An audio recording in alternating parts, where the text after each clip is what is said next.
número de nuestro módulo del taller práctico de diseño de estructura alimentaria de 2023. En esta ocasión, la sesión estará dividida en tres partes. Vamos a comenzar el día de hoy y las dos siguientes sesiones vamos a continuar el tema y es evaluación basada en desempeño con la metodología FEMA P58. Y nos acompaña el doctor Héctor Guerrero Bobadilla, a quien voy a presentar a continuación. El doctor Héctor Guerrero Bobadilla es investigador titular del Instituto de Ingeniería de la Universidad Nacional Autónoma de México, donde investiga sobre sistemas estructurales prefabricados de concreto reforzado, sistemas innovadores de protección sísmica y diseño sísmico basado en desempeño. Fue presidente de la Sociedad Mexicana de Ingeniería Sísmica durante el periodo 2022-2023. Es miembro del Sistema Nacional de Investigadores de México y miembro activo de comités y asociaciones técnicas como el Instituto Americano del Concreto, el Instituto Americano de Investigación en Ingeniería Sísmica y la Sociedad Mexicana de Ingeniería Sísmica. Bienvenido, doctor Héctor. Muchísimas gracias por compartir esta tarde con nosotros y les cedo la palabra. Ya podría compartir. Gracias, espero que me escuchen bien. Gracias. Bueno, también quería mostrarles que ya hemos tenido de este último módulo que se llama Diseño Sísmico Basado en Desempeño, ya hemos tenido dos sesiones antes que esta y ahorita vamos con la tercera. En las primeras dos fueron más bien como introductorias. Creo que da pie a que hablemos ahora de cómo hacemos la evaluación del desempeño. Entonces, vamos a basarnos en el enfoque de la metodología FEMA P58. Vamos a hablar ahorita mucho a profundidad de esta metodología. Lo que les quiero decir es que lo tomemos con calma. Parecen muchos conceptos nuevos o muchos conceptos a los que normalmente no estamos tan acostumbrados a escuchar, pero en realidad son un poco, creo yo, simples, pero pues hay que irlos tomando con calma. El día de hoy mi intención es darles un resumen de qué es esta metodología, cuáles son los pasos, en qué consiste, por qué es importante, cuáles son sus ventajas, cuáles son sus limitaciones de la metodología, con la idea de que pues, nos vayamos con un primer vistazo, ¿no? Un primer sabor de boca de lo que es esta metodología. Y ya después, en las siguientes sesiones, iremos profundizando un poco más e incluso tendremos ejemplos, ¿no? La vamos a aplicar en algunos ejemplos, pues con la intención de que quede clara y que ustedes mismos vayan haciendo los ejemplos pues para que vayan evaluando el desempeño de sus construcciones o de sus estructuras. Bueno, pues vamos a iniciar. Yo les voy a recomendar en esta sección de aquí en adelante que descarguen esos dos documentos, si no es que no los tienen, seguramente algunos ya los han descargado, pues son documentos muy populares, muy famosos. El primero es la metodología de FEMA P58. Si ustedes buscan así tal cual Seismic Performance Assessment of Buildings, le ponen FEMA P58, van a llegar a la página de FEMA donde está el proyecto P58 y aquí dice guión uno porque es el volumen uno. Hay varios volúmenes, pero pues yo les recomiendo que inicien bajando el volumen uno que habla de la metodología. Noten que ya va en la segunda edición que se publicó en 2018, la primera se publicó en 2012, la segunda edición ya con algunas mejoras se publicó en 2018. Es decir, van más de 10 años que se publicó la primera edición, 8 años que se publicó la segunda. Entonces ya es un documento bastante aceptado, bastante popular, que ustedes pueden descargar y leer de manera gratuita, ¿no? Entonces eso es muy valioso. La otra cosa que les quiero decir es que este documento, déjenme poner el puntero láser, este FEMA P58, contiene el consenso de muchos expertos en evaluación de riesgo sísmico. Eso es muy importante porque no es una metodología que propuso una sola persona o que, digamos, fue por ahí que se le ocurrió a alguien y le escribió y ahí está, sino realmente es el consenso de muchas personas, ¿no? Yo lo veo así como que es la culminación de décadas de investigación y desarrollo que se ven reflejadas en este documento, ¿no? Con el consenso créanme que de mucha gente de todo el mundo en realidad, ¿no? Aunque el documento se escribió en Estados Unidos, la verdad es que contiene contribuciones de gente de muchas partes del mundo, incluso de México, ¿no? Aunque suene tan un poco extraño, pero la verdad es que estos primeros conceptos de la evaluación del desempeño surgieron en México, ¿no? Con las ideas iniciales de los doctores Esteva y Rosenbluth. Y bueno, han ido evolucionando, se han ido complementando y ahora tenemos esta metodología muy robusta, pero en realidad tiene buena parte de lo que se propone, tiene contribuciones originalmente mexicanas y también, digamos, más recientes de algunos otros investigadores que han trabajado mucho en el tema, ¿no? Que seguramente van a encontrar ahí los nombres cuando lo lean. Les va a dar mucho gusto ver nombres de mexicanos también, ¿no? Dentro de otros, pero también de algunos mexicanos en este documento, que para mí les digo, es el documento más, yo diría, más robusto en temas de evaluación del desempeño sísmico. Ciertamente han ido saliendo nuevas propuestas, nuevas alternativas, pero para mí este es digamos, el parteaguas en la evaluación del riesgo sísmico de construcciones o de edificios por lo menos. El segundo documento es un sistema digamos, de ranqueo que propone ARUP, la empresa ARUP, propone este sistema REDI le llaman, que lo que hace es darle calificaciones a las construcciones con base en qué tan resilientes son, ¿no? O qué tanto aportan a la resiliencia de una comunidad. Eso también es muy valioso porque ahora podemos de alguna manera decir cuándo una estructura es mejor que otra, ¿no? O cuándo una solución estructural es mejor que otra con base en esta calificación. Pues podemos establecer si una estructura es altamente resiliente, que se le llama platino, si es resiliente, oro, o si digamos, tiene una resiliencia un poquito más baja, plata. Pero cualquiera de ellas, digamos, tiene una buena capacidad, ¿no? Y si no entra en esta calificación, pues quiere decir que ya de plano está muy mal la estructura, ¿no? Pero una estructura diseñada conforme a una norma, pues debería por lo menos clasificar como plata. Vean que aquí hay tres colorcitos, ¿no? El primero es plata, por eso lo ponen así, ¿no? Plata, oro y, y platino.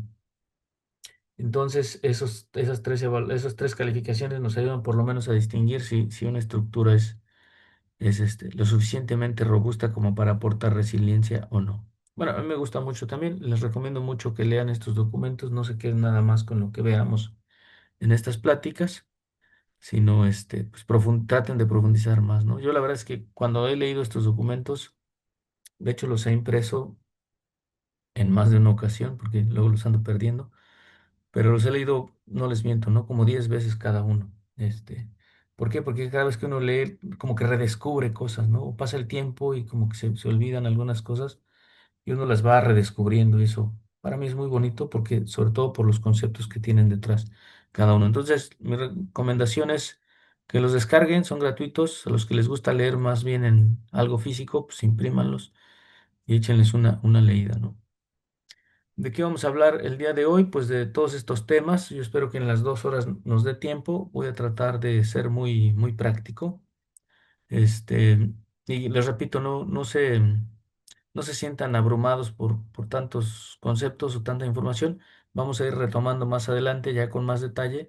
Vamos a ir repasando los conceptos. Así que mi intención es que todo esto que vamos a ver hoy solo sea como una introducción a lo que va a venir en las siguientes sesiones, ¿no? Bueno, entonces, pues ya sabemos, existen fenómenos naturales como los terremotos que generan pérdidas económicas cuantiosas, pérdidas humanas, tristemente, lo hemos visto recientemente. De hecho, seguramente ya varios se enteraron que hoy volvió a haber un terremoto muy fuerte ahora en Perú, ¿no? Esperemos que no haya causado destrozos, pero pues siempre estos grandes terremotos causan muchas pérdidas, ¿no? Muchos daños y mucho sufrimiento, mucho dolor. ¿Cómo cuantificamos todas esas pérdidas o todo eso antes de que ocurra un sismo? Que es difícil, ¿no? Decir, bueno, si mañana tiembla, ¿cuánto dinero me va a costar? ¿O cuánto se va a dañar? Primero, ¿cuánto se va a dañar la estructura, ¿no? La construcción. ¿Se va a dañar? ¿No se va a dañar? Si se va a dañar, ¿cuánto se va a dañar? Y si hay un cierto nivel de daño, ¿cuánto me va a costar repararla? ¿O cuánto dinero voy a perder, ¿no? ¿Cuánto tiempo va a estar parada sin funcionar? ¿Va a ser rápido o va a ser lento? ¿Se va a recuperar no sé, en un día, en 3 días, o en un mes, o en un año? sea, eso necesitamos saberlo. Es muy difícil actualmente, este, digamos, sin aplicar esta metodología que les voy a mostrar, es difícil saber eso. O sea, mucha gente cree que, pues si cumple con la norma, no debería de pasarle nada. Y no es cierto, ustedes saben que no es cierto, ¿no?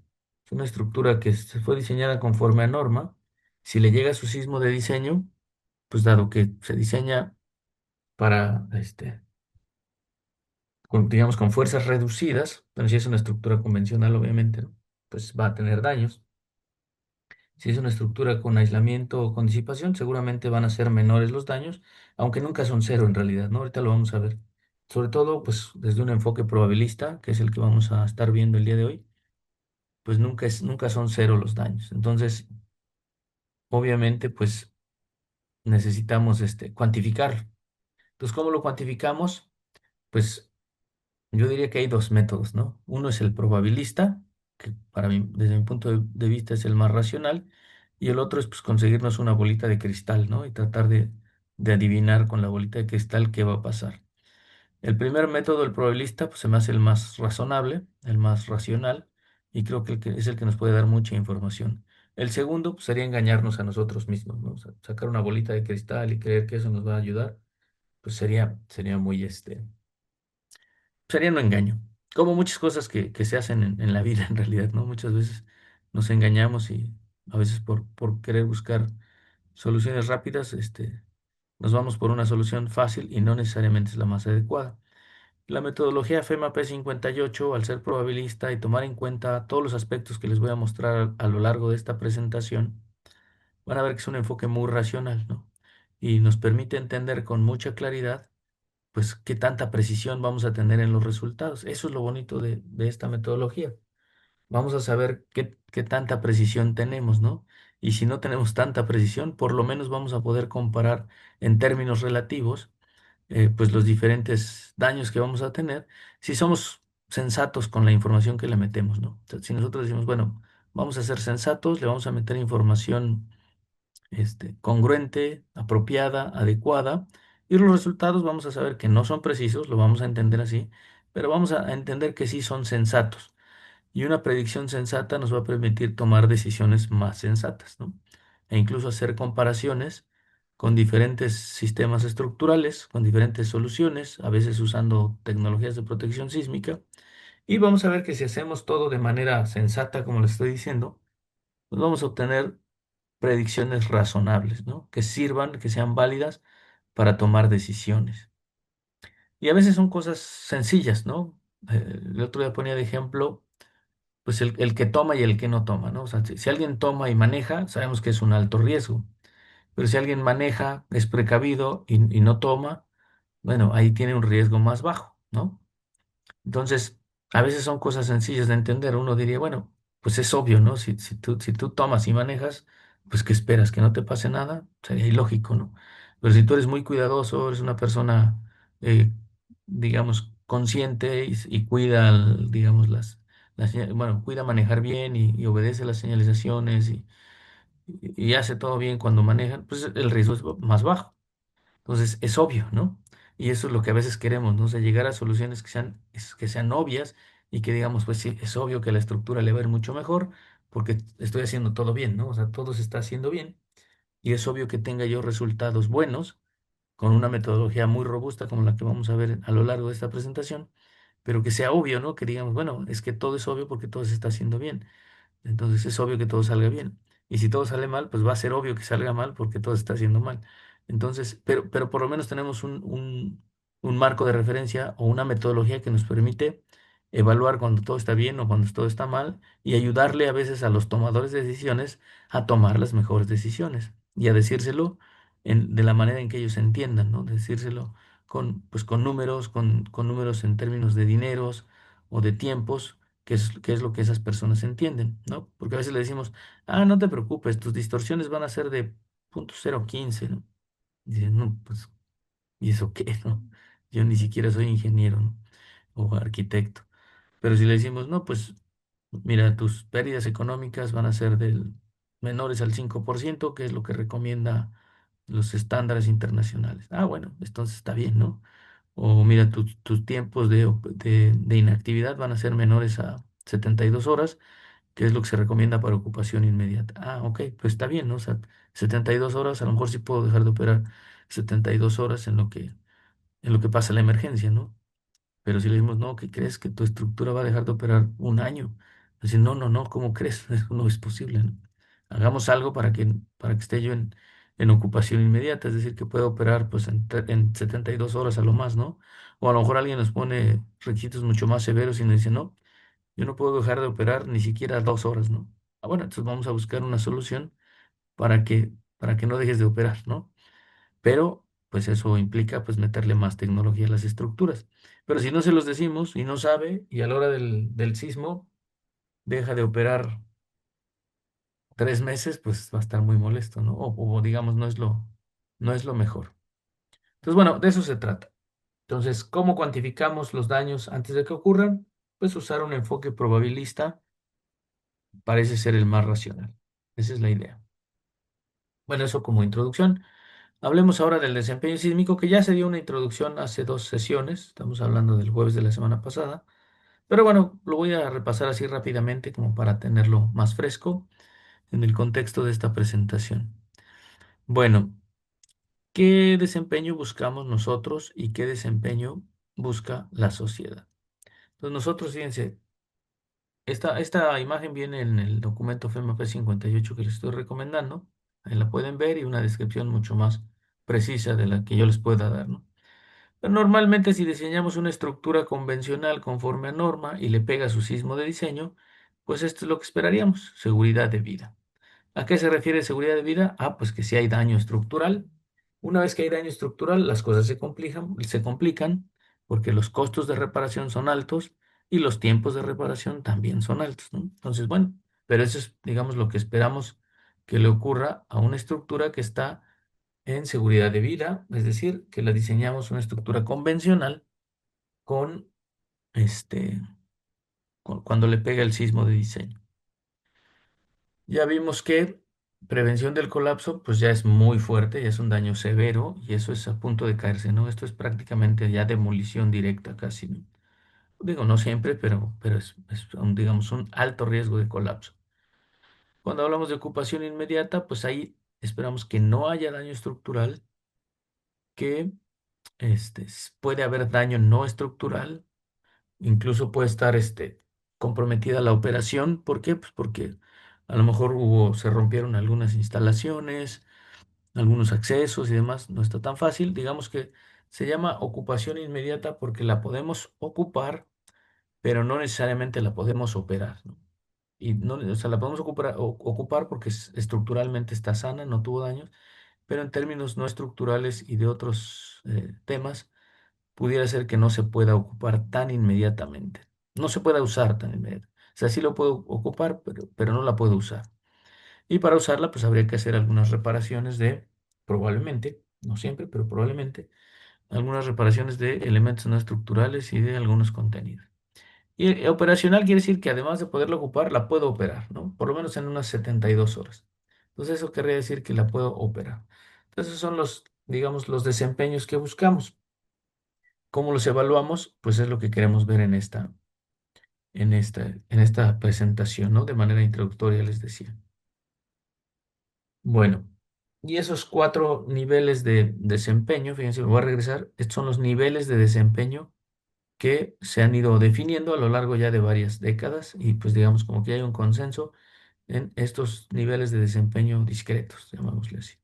Bueno, entonces aquí se ven en esta matriz de desempeño, se ven digamos en columnas, ¿no? Operacional o aquí se le llama totalmente operacional. Aquí ocupación inmediata. Han ido cambiando los nombres a lo largo de los años y ahorita les voy a explicar. Quise dejar esta lámina para que veamos que han ido cambiando precisamente, que se han ido ajustando un poco los nombres, porque esto ha evolucionado, fíjense, desde el año, por ahí, desde los noventas, de hecho, se le llamó el grupo Visión 2000, pero empezaron en los noventas a trabajar en esta matriz de desempeño, el grupo de ingenieros estructuristas de California empezaron a trabajar en esto, aunque ya desde antes había muchos trabajos en realidad, pero bueno, como que empezaron ya a hacerlo de manera más formal y digamos que definieron esta matriz que les repito, ha ido cambiando algunas cosas, ¿no? Este, pues aquí la primera columna dice totalmente operacional, pues es a lo que se le llama operacional en esta imagen de la lámina anterior. Ocupación inmediata sería esta segunda, que aquí le llaman operacional, pero es, digamos, lo que llamamos ocupación inmediata, seguridad de vida y prevención del colapso. Aunque han cambiado, pues se mantienen los mismos cuatro y básicamente en esencia, pues es el nivel de desempeño que esperamos que tengan las construcciones. En los renglones tenemos las intensidades sísmicas, ¿no? Tenemos la intensidad sísmica frecuente, que ahora en Ciudad de México y en el código modelo, digamos a nivel país, también se le está llamando intensidad sísmica frecuente. Hay una aquí que se le llama ocasional, no la usamos nosotros, pero pues es una un poco más fuerte o más severa. Antes se le llamaba raro a esta intensidad sísmica, ahora normalmente le llamamos intensidad sísmica base de diseño. Y a esta que se le llamaba muy rara, pues ahora le llamamos infrecuente en México o sismo máximo considerado en algunos otros países. Entonces tenemos diferentes intensidades sísmicas contra diferentes niveles de desempeño, ¿vale? Entonces, cuando juntamos una intensidad con un nivel de desempeño, le llamamos objetivo de desempeño. ¿Cuál es el objetivo de desempeño que busco? Una estructura convencional tendría este objetivo de desempeño básico, se le llama, ¿no? O sea, ¿qué quiere decir? Que ante las diferentes intensidades sísmicas, pues va cambiando el desempeño esperado. Por ejemplo, ante el sismo base de diseño, tenemos que, pues va a estar en seguridad de vida. Esto es lo que tenemos actualmente en nuestra norma. De hecho, tenemos una matriz de desempeño, ¿no? Aunque se ve como una tablita, pero conceptualmente es muy similar. Entonces, ante el sismo base de diseño, nosotros esperamos seguridad de vida para nuestra estructura convencional. Si es una estructura más importante, vean que vamos mejorando su desempeño, ¿no? Pasamos de seguridad de vida a ocupación inmediata, ¿no? O a totalmente operacional según esta matriz. Acuérdense que nosotros lo que buscamos es ocupación inmediata para las estructuras del grupo A. Pasamos de aquí, de este punto, a movernos hacia una celda a la izquierda para que esté en ocupación inmediata. Es lo que buscamos para las estructuras del grupo A. También si la estructura tiene disipadores de energía, ya hemos visto a lo largo de este gran curso que hemos estado teniendo, que nos piden también ocupación inmediata ante el sismo base de diseño. O sea que las estructuras del grupo A o las estructuras con disipación quedarían aquí, ¿no? Si además yo le pongo aislamiento sísmico, vean que tengo que cumplir con este objetivo de desempeño. O sea, para el sismo infrecuente yo necesito estar en ocupación inmediata. Bueno, y pues, los que están aquí arriba pues, son desempeños inaceptables, ¿no? O sea, no se aceptan porque son menores a la línea básica. Bueno, otra cosa importante que hay que ver aquí es esto que dice aquí, 43 años, 72 años, 475 años y casi 1000 años, 949. Eso se le llama el periodo de retorno, que en realidad ha sido muy discutido y un poco oscuro. Aquí le llamamos el periodo de retorno. Vamos a ver más adelante que el periodo de retorno, lo vamos a platicar, pero se refiere a que es que esta intensidad sísmica se va a rebasar en promedio, y eso es importante aclararlo, en promedio, cada cierta cantidad de años. Entonces, por ejemplo, si yo tengo una construcción, no sé, ahí en la zona del lago de la Ciudad de México, y hemos visto que pues, a lo mejor el sismo del 57 tuvo una intensidad, luego el de 85 otra intensidad, y luego el de 2017 otra intensidad. Entonces, estamos viendo que se han estado, a lo mejor, a lo mejor, estoy suponiendo ahorita, para alguna estructura en particular, en el sitio donde está, se rebasaron las intensidades sísmicas, las ordenadas espectrales.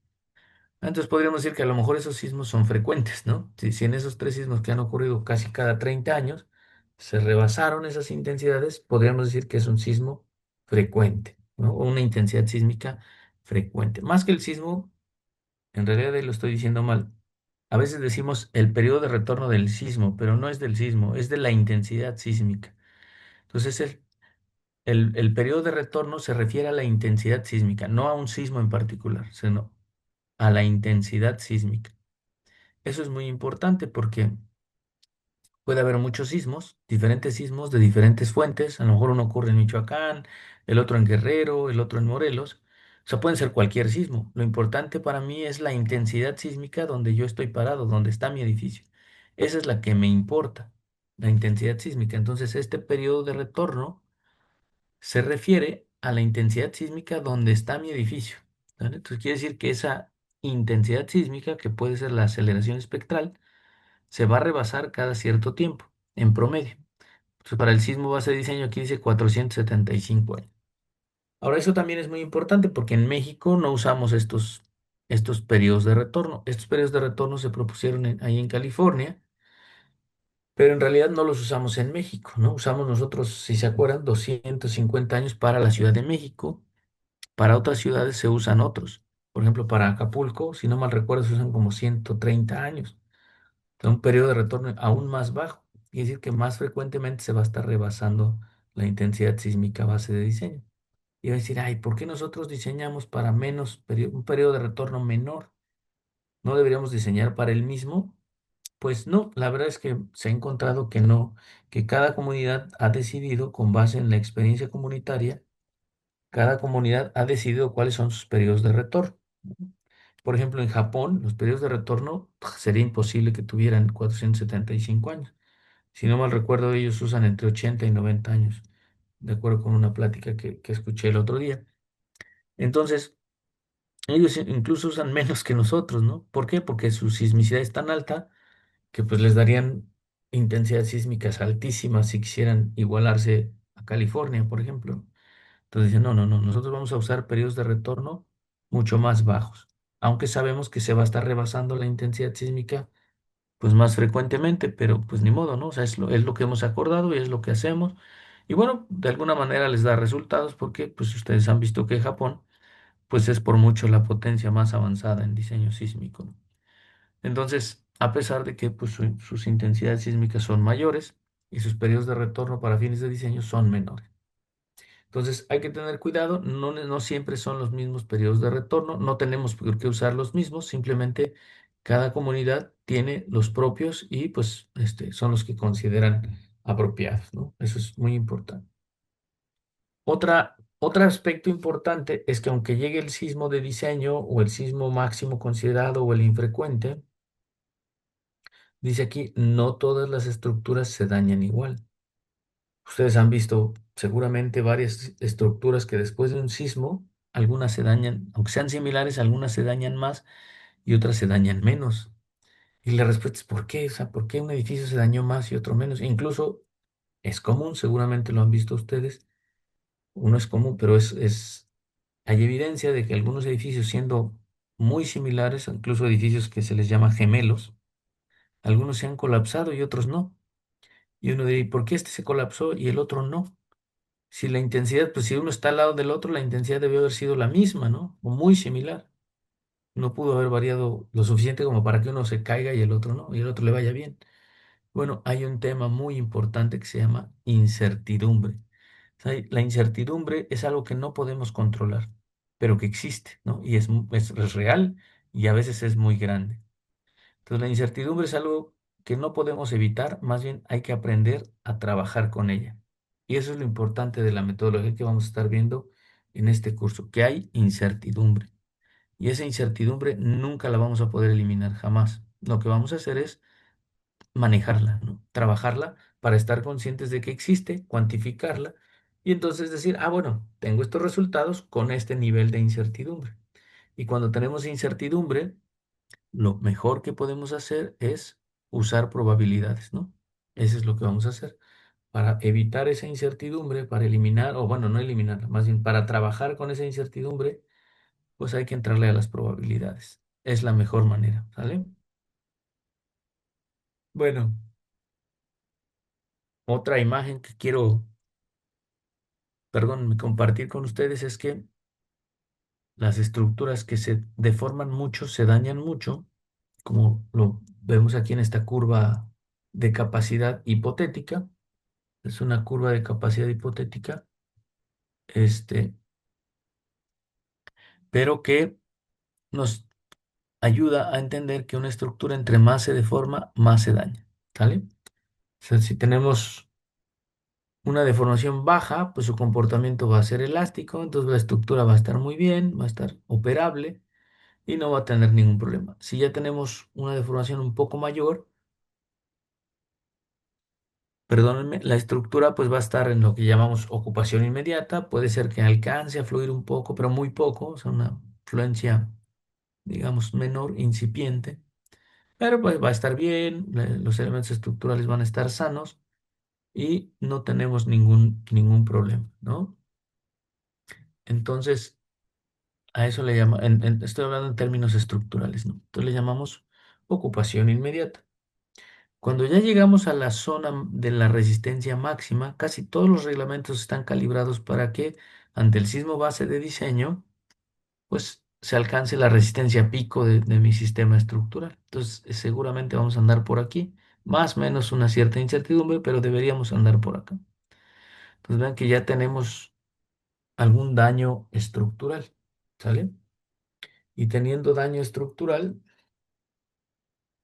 pues lo que vamos a tener es que la seguridad de las personas se puede empezar a comprometer, entonces no se puede ocupar la estructura de manera inmediata, ¿no? Entonces estamos en esa situación, habría que hacer reparaciones mayores para poderla ocupar de manera segura.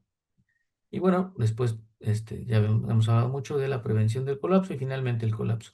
Entonces lo que les repito en esta lámina, lo que quiero que entendamos es que una estructura con una alta demanda se va a dañar mucho. Una alta demanda, sobre todo de deformación, se va a dañar mucho, ¿no? Si la demanda es baja, se va a dañar poco. Entonces, ¿qué nos conviene cuando diseñamos un sistema estructural? Pues que se deforme poco para que se dañe poco. Eso es lo que queremos. Si se deforma poco, se va a dañar poco y las consecuencias van a ser bajas. Es decir, los costos y tiempos de reparación van a ser bajos y, pues lo vamos a ver más adelante, vamos a ahorrar mucho dinero si logramos eso, ¿no? La mejor manera de hacerlo pues, es usando tecnología, ya lo han visto ustedes en varias sesiones, tecnologías de protección sísmica es la mejor solución, pero bueno, lo vamos a ir viendo. Vamos a hablar un poquito de en qué consiste el proceso de diseño basado en desempeño contra un diseño convencional. Vamos a ver cuál es, digamos, la diferencia entre uno y otro. ¿Sale? Primero, en un diseño convencional, pues nos vamos a ver los requisitos del reglamento, los entendemos y con ello pues ya estamos conscientes y armamos o hacemos nuestro modelo de nuestra estructura. Normalmente usamos modelos elásticos, es raro que vamos a diseñar una estructura usando un método convencional, pues vayamos a hacer otro tipo de modelos, ¿no? O sea, realmente hacemos modelos elásticos. ¿Y qué hacemos? Le aplicamos cargas estáticas. Aunque algunos dirán, no, pero pues yo le meto siempre el análisis modal espectral. Pues les tengo una mala noticia. El análisis modal espectral, aunque muchas veces se le llama dinámico, en realidad lo que hacen los programas de computadora es aplicar cargas estáticas. O sea, agarran los espectros que vamos a usar para fines del análisis, los espectros de diseño. Lo que hacen es obtienen un coeficiente para cada modo de vibrar que van a considerar, obtienen un coeficiente de sísmico y ese lo transforman en un vector de fuerzas estáticas. Así, es un vector de fuerzas estáticas. Entonces no crean que es un análisis dinámico, en realidad es un análisis estático en un modelo elástico. No hay más que eso. Obviamente, pues eso tiene implicaciones, varias que vamos a ir viendo, ahorita les voy a ir contando, pero tiene muchas limitantes. Ya que obtenemos eso, ya que hacemos eso, vamos a hacer nuestro diseño convencional, vamos predimensionando, vamos viendo que pues, los elementos mecánicos sean menores que la capacidad que yo le voy a dar a mis elementos estructurales y si logro eso, pues ya mando dibujar, perdónenme, mando dibujar mi estructura y pues si todo está bien, mando ya los planos a obra para que la construyan. O la construyo yo, si yo soy el constructor o quien sea el constructor. Pero fíjense, usamos modelos limitados que son elásticos, que aplican cargas estáticas. Con eso dibujamos, bueno, dimensionamos, dibujamos y mandamos a construir. Ya después ya no verificamos qué le va a pasar a la estructura. Le va a ir bien, le va a ir mal. Lo único que sabemos es que pues sí cumple con los requisitos reglamentarios y en teoría le debería ir bien, pero no sabemos qué tan bien. Podría ser que le vaya mal, pero pues ya es culpa del reglamento, casi casi, ¿no? No, no es culpa mía. Históricamente hemos visto que los reglamentos han ido mejorando, obviamente, pero pues no son perfectos. Entonces, no sabemos qué le va a pasar a la estructura ante un sismo que a lo mejor ni siquiera esté considerado en el reglamento, ¿no? Porque, pues, porque a lo mejor el reglamento se hizo hace años. Entonces, aunque yo sigo bien el reglamento y sus requisitos, pues no necesariamente se va a comportar bien mi estructura, ¿no? ¿Cuántas veces no hemos visto que en algunas zonas del país ni siquiera hay reglamentos, ¿no? O si hay, o si es que hay algo, pues usan este, versiones muy viejitas de los reglamentos, ¿no? Entonces, pues obviamente eso, ya después verificar cómo le va a ir la estructura, nadie lo hace, entonces ni sabemos ni siquiera cómo le va a ir, ¿no? Bueno, ¿cuál es la diferencia con el diseño basado en desempeño? Fíjense, primero definimos los objetivos de desempeño. Esto es muy importante porque esto no lo incluye un sistema convencional. Estos objetivos de desempeño pueden ser iguales o superiores a los del reglamento. Digamos que no pueden ser inferiores, o sea, no podría yo diseñar con este enfoque una estructura que tenga un desempeño inferior a una estructura diseñada con el reglamento. Sería ilógico, ¿no? Entonces, lo que tenemos que hacer es definir los objetivos de desempeño desde el inicio, pero tienen que ser iguales o superiores a los que indica el reglamento. Entonces, si ustedes van a diseñar un centro de datos o un centro de distribución de alguna compañía que es muy importante para el comercio y no pueden dejar de operar ellos ningún día, entonces aquí hay que definirlo, ¿no? Aunque el reglamento me diga que pues, yo le puedo dar seguridad de vida ante el sismo base de diseño, pues el dueño o digamos la compañía no va a aceptar ese nivel de desempeño, va a decir, no, ¿cómo se va a dañar? Yo necesito que no se dañe, necesito estar operando de inmediato, ¿no? Entonces, hay que definirlo junto con el cliente, cuáles son los objetivos que busca, que pueden ser superiores a los del reglamento. Después viene ya el diseño, formalmente, ya con esos objetivos yo hago un diseño, hago mi dimensionamiento y después entro a esta parte que no lo habíamos hecho en la parte convencional. Entro aquí y hago una evaluación del desempeño. Eso es importantísimo. ¿Cómo le va a ir a la estructura? Y el desempeño no solamente es desempeño estructural, también es desempeño económico. ¿Cuánto me va a costar repararla? Si es que la tengo que reparar, ¿cuánto tiempo? ¿Cuánto dinero? Eso es lo importante de la evaluación del desempeño. No solamente la parte estructural, sino también la parte económica. ¿En qué consiste esta evaluación? Lo vamos a ver más adelante con algunos ejemplos y explicando algunos conceptos, pero perdón, consiste en cuatro cosas. Un estudio de amenaza sísmica, es decir, qué tan fuerte es el sismo. Un estudio de respuesta sísmica, cómo se va a comportar mi edificio.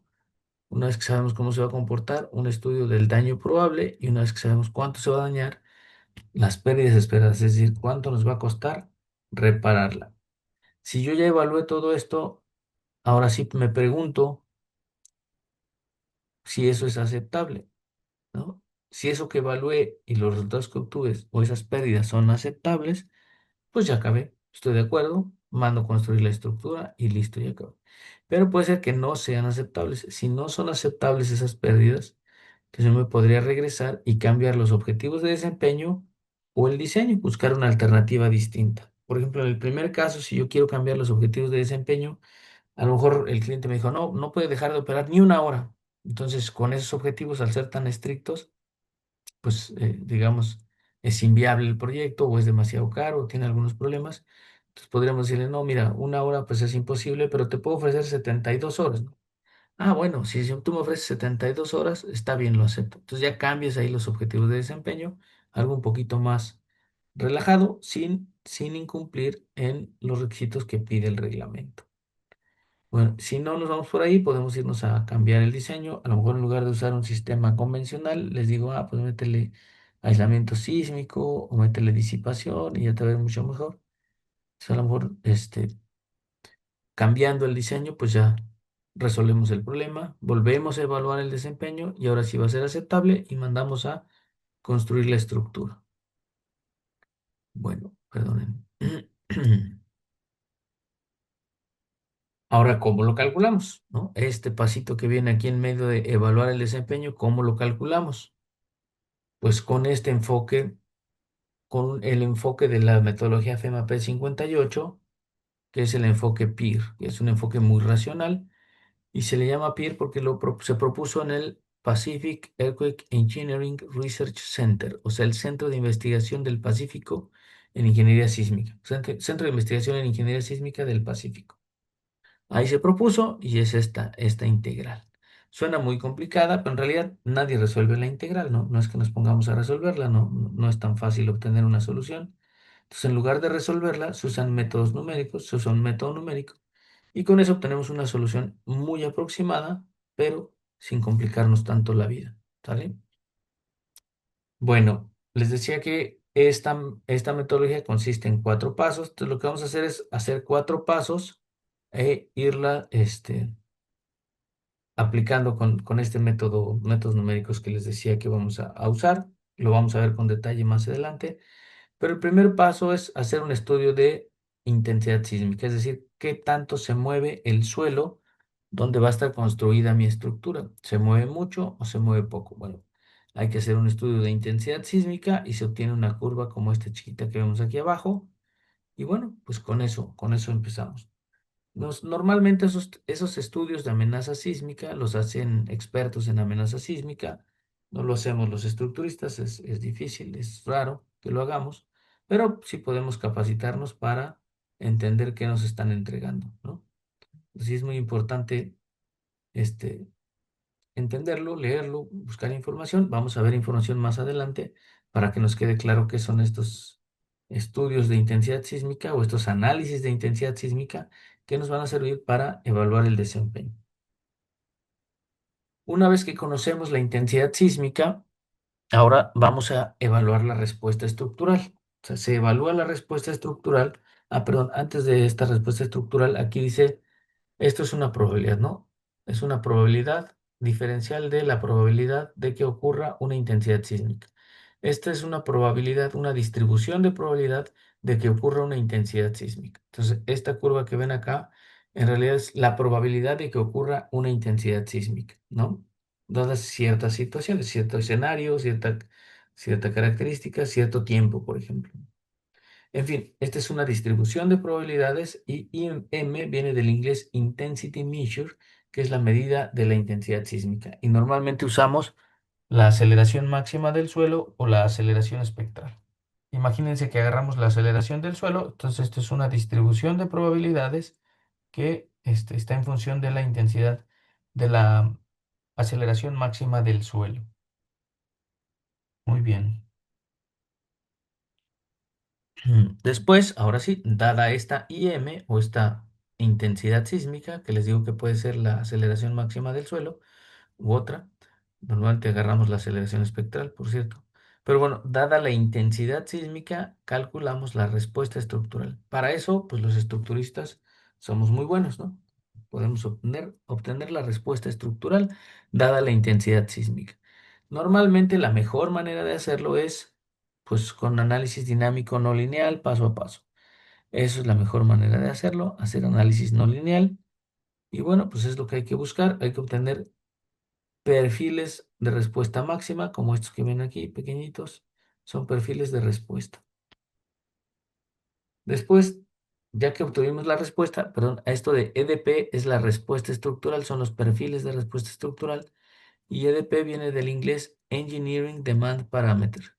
O sea, parámetros de demanda ingenieril o parámetros de respuesta estructural, vamos a llamarle así.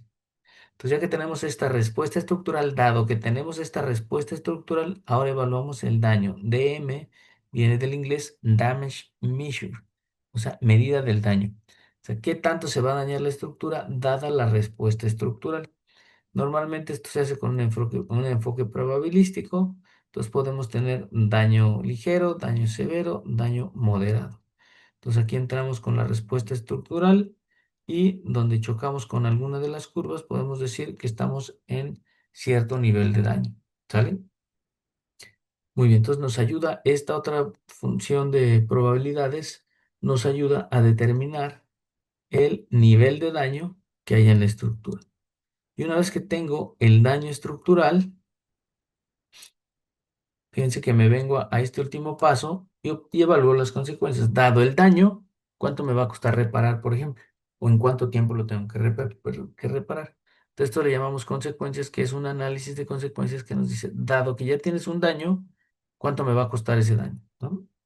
Bueno, todo se integra usando un método numérico y llegamos a esta distribución de probabilidades que nos dice pues, cuáles van a ser las pérdidas esperadas, los tiempos de reparación, entre otros parámetros de interés. Este enfoque, dice aquí, aplica el teorema de la probabilidad total. Eso es lo que lo hace muy robusto, ¿no? Muy robusto porque aplica este teorema, obviamente muy conocido y muy robusto.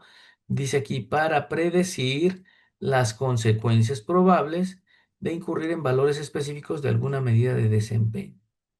Esto parece trabalenguas, pero lo que quiere decir es que pues, usamos esta integral, que es la integral del teorema de las probabilidades totales, y nos ayuda a predecir básicamente cómo le va a ir a nuestra estructura. O sea, esta es la predicción que hacemos. Entonces, en lugar de usar una bolita de cristal y engañarnos, mejor usamos este teorema y obtenemos una distribución de probabilidad de el daño o de las pérdidas o del tiempo de reparación. O sea, ahí nos va a dar en términos probabilísticos cuánto nos cuesta reparar una construcción, por ejemplo, ¿no? Entre otras cosas, ¿no? De interés. Bueno, ahora sí, son 12:55. Entonces, si les parece, vamos a tomar una pausa de 5 minutitos. Sí, Hola, hola. sí, sí. Perdón, tenemos una pregunta en el chat. No sé si de una vez la atendemos o al regreso. Al regreso mejor para darles los 5 minutos. Ok, gracias. Gracias.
Vamos a continuar si están de acuerdo. Seguimos.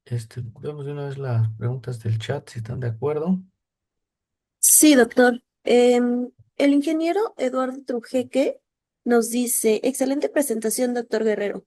Mi pregunta es si el recientemente publicado Código Modelo Mexicano considera las intensidades sísmicas para cada nivel de desempeño.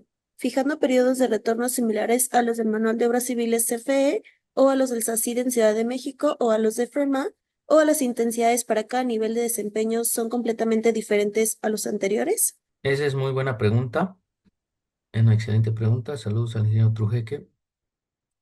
Sí considera diferentes intensidades sísmicas para cada nivel de desempeño, como lo vimos en la lámina aquí hace rato con la matriz de desempeño. Sí, sí hay una intensidad sísmica para cada nivel de desempeño, ¿no? Este, los periodos de retorno que se están usando son periodos de retorno, se le llaman de referencia, es decir, se van a usar periodos de retorno distintos para cada ciudad, ¿no? Este, eso es importante porque pues no puede ser lo mismo para, por ejemplo, para Monterrey o para Yucatán, que son estados de baja sismicidad, que para pues Oaxaca, Guerrero, Chiapas, que son de muy alta sismicidad, ¿no? Entonces van a ser diferentes, los periodos de retorno van a ser muy diferentes, ¿no? Demasiado diferentes, de hecho, en algunos casos. Sí son diferentes. ¿Qué tanto se van a parecer las intensidades sísmicas a las de CFE que ya había o a las de Ciudad de México? Pues no se van a parecer, no, algunas veces se van a aparecer y otras no, ¿no? La Ciudad de México, de hecho, la Ciudad de México no está incluida en el código modelo, porque pues en la Ciudad de México se considera que hay suficiente investigación, hay suficientes avances, hay un código muy robusto que pues no tiene caso que el código modelo se meta con la Ciudad de México. De hecho, la idea del código modelo es que no compita donde ya hay reglamentos bien establecidos, ¿no? Entonces, más bien, el código modelo tiene como intención llegar a esos lugares donde no hay reglamentos. Y esa es su filosofía, ¿no? Y pues la plataforma, que ustedes ya pueden acceder a la plataforma, de hecho, si se registran en la página del código modelo, pueden entrar a esa plataforma y descargar espectros, ¿no? De diseño. Todavía no se pueden usar para diseño porque son de prueba, pero ya los pueden descargar y compararlos contra los de CFE o contra otros, si ustedes quieren. Les repito, en algunas ocasiones se van a aparecer, otras no. Lo que se fijó mucho, yo no fijé esa parte, no soy experto en amenaza sísmica, pero lo que se cuidó mucho es que ya las mesetas no sean tan anchas, ¿no? Porque en algunas ocasiones el problema es que en algunos casos algunas mesetas son demasiado anchas. Entonces eso hacía que algunas estructuras tuvieran demandas altísimas y a veces no tan reales, ¿no? Entonces, bueno, se cuidó mucho eso. Entonces, por eso mismo para algunos periodos estructurales, pues las ordenadas espectrales son similares, pero para otros son muy diferentes, ¿no? Entonces, por eso les digo, a veces van a ser similares, a veces van a ser muy diferentes. Entonces, va a depender mucho. Yo lo que les pediría es que, pues, métanse a la página del código modelo, descarguen esa versión de consulta, regístrense en la plataforma, descarguen espectros y ahí van a poder comparar, ¿no? Y ya, y por favor, si ustedes detectan algo, pues manden luego los comentarios, ¿no? Si sabes que tal espectro de tal ciudad, pues no se me hace lógico por esta razón, ¿no? O lo comparé con CFE o lo comparé con SACID y no está dando datos congruentes, ¿no? O a lo mejor decir, o porque está dando más alto o porque está dando más bajo, o pues algo, ¿no? O sea, o no lo está dando bien, no lo sé, pero es importante que todos participemos y que pues demos nuestras opiniones, ¿no? Entonces, espero haber respondido la pregunta, pero sí, por hoy va, ingeniero, pues a veces se van a aparecer, a veces no. Yo creo que va a estar mucho mejor porque ya tiene los avances más recientes en investigación, ¿no? De hecho, quien trabajó esa parte, pues es la gente más reconocida en México en esos temas, ¿no? Entonces yo estoy muy confiado de que es buena información la que va a estar ahí. Creo que es la única pregunta, Muchísimas ¿verdad? gracias, doctor. Sí, es la única pregunta por ahora. Si alguien tiene otra pregunta, con confianza abran sus micrófonos y lo vemos, ¿eh? Voy a avanzar hasta donde pueda en esta presentación y vamos a continuar en las siguientes dos sesiones con este tema, ¿no? Entonces, no se expanden si no acabamos esta presentación hoy. Vamos a seguir durante tres sesiones viendo todo esto con mucha calma, con mucho detalle, para que quede bien claro. Y les repito, esta integral en realidad nunca la resolvemos. Lo que hacemos es usar métodos numéricos que van a ver más adelante, mucho más sencillos, pero este es el concepto que hay detrás, ¿no? O sea, usamos el teorema de la probabilidad total para, ¿qué?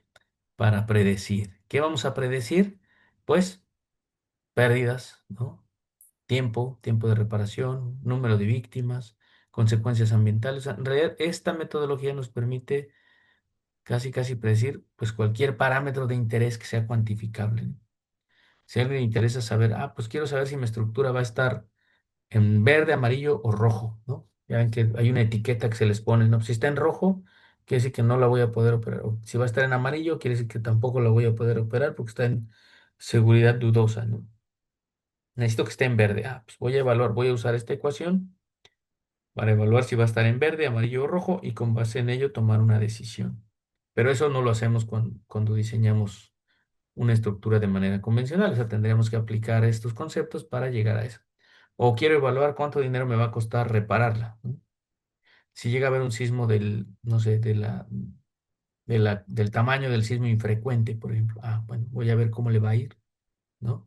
Aunque el reglamento me pide evaluarla para el base de diseño, yo voy a evaluar para una intensidad mayor cómo le va, ¿no? ¿Cuánto dinero voy a perder? ¿El 10% del costo de la edificación, el 20%, el 50% o el 100%? ¿No? Entonces hay que tener mucho cuidado. En fin, esta ecuación nos sirve para eso, para predecir. Bueno, aquí ya les he dicho, ¿no? Y se incluyen número de muertes, número de heridos, costos de reparación, tiempos de reparación, costos ambientales, entre otros. Es importante aclarar que el hecho de evaluar el número de muertes no significa que le estamos poniendo costo a la vida. Jamás se hace eso. En esta metodología no está pensada en ponerle costo a la vida, ¿no? Porque eso es invaluable. Entonces, sí se evalúa la cantidad probable de víctimas que puede haber. ¿Cómo lo hace? Pues usa modelos probabilísticos de cuántas personas pueden estar en el edificio durante la ocurrencia de un sismo. Noten que tiene mucha incertidumbre eso. Ahorita, por ejemplo, pues no sé cuántas personas sabemos en este hotel en el que yo estoy, ¿no? Entonces eso es mucha incertidumbre. No sabemos si está ocupado al 100%, al 50%, al 20%. Entonces, pero podemos usar modelos que predigan, pues más o menos cuánta gente va a haber desde un enfoque probabilístico y con eso optimar el número probable de víctimas, ¿no? Eso podría ser. En fin, pero sin ponerle costo a la vida. O sea, estos costos de reparación son costos de reparación de los elementos estructurales, los elementos no estructurales y sus contenidos, pero no se incluye a las personas, ¿no? Ni a sus mascotas que ahora pues han cobrado también un valor digo más bien, muy significativo, invaluable, ¿no? Dice que no hay una ecuación, una solución cerrada para esta ecuación no existe, es una tarea muy compleja. Entonces lo que se hace es, se recurre a métodos numéricos para su integración. Entonces les decía que nadie resuelve esta ecuación, se resuelve por métodos numéricos. Y en este curso, en estas pláticas que vamos a ir viendo, como ya les he dicho varias veces, vamos a usar este enfoque FEMA P58 para calcular el desempeño de las estructuras. Este enfoque lo hacemos porque es muy simple. Ujú. Bueno, esta metodología, bueno, aquí puse una imagen de un diagrama de flujo como indicando, pues son una serie de pasos, ¿no? Dice, permite evaluar la probabilidad de que componentes estructurales, componentes no estructurales y contenidos serán dañados debidos a la acción sísmica. Permite estimar el número probable de muertes y heridos, costos probables de reparación, tiempos de reparación, probabilidad de pérdida de funcionalidad, entre otros, ¿no? Para eso nos sirve. Dice aquí que tiene algunas limitaciones la metodología y hay que entenderlas, ¿no? Tiene limitaciones, no es perfecta, por supuesto que no lo es, pero entonces hay que entender cuáles son sus limitantes para, pues con base en ello, estar seguros de la información que vamos a obtener. Dice, aunque esta metodología ha sido desarrollada con el consenso de muchos expertos en desempeño sísmico, aún tiene limitaciones que vale la pena destacar y que seguramente serán subsanadas en el futuro. A ver, la primera gran limitante, pues es que la evaluación basada en desempeño se basa en distribuciones estadísticas. O sea, al final de cuentas buscamos distribuciones estadísticas. Perdón, por ahí se está metiendo un ruido, creo que ya se fue. Gracias. Entonces, se basa en distribuciones estadísticas inferidas de la respuesta estructural calculada de modelos limitados bajo un número reducido de movimientos sísmicos. Entonces, noten, ahí vemos unos perfiles de distorsión de entrepiso. Cada línea gris que ven ahí pues, es el resultado de una simulación sísmica, de un análisis dinámico no lineal paso a paso, cada una de ellas. es un análisis dinámico no lineal con un movimiento sísmico. Y obtenemos el promedio, la desviación estándar, coeficiente de variación, o sea, obtenemos estadísticas de la respuesta. Y es lo que usamos. Sin embargo, Ya, realmente el número de análisis que hacemos es limitado normalmente, ¿no? O sea, usamos 8, 11, a veces 20 análisis, pero pues, sigue siendo muy poco, ¿no? La verdad es que para que esto sea más robusto, pues necesitaríamos hacer cientos de análisis, pero pues no los vamos a hacer, no los hacemos normalmente. Normalmente hacemos 10, 11, 20 máximo. Entonces ya el número de análisis que hacemos es poco, entonces las estadísticas que obtenemos están limitadas porque tenemos pocos análisis normalmente.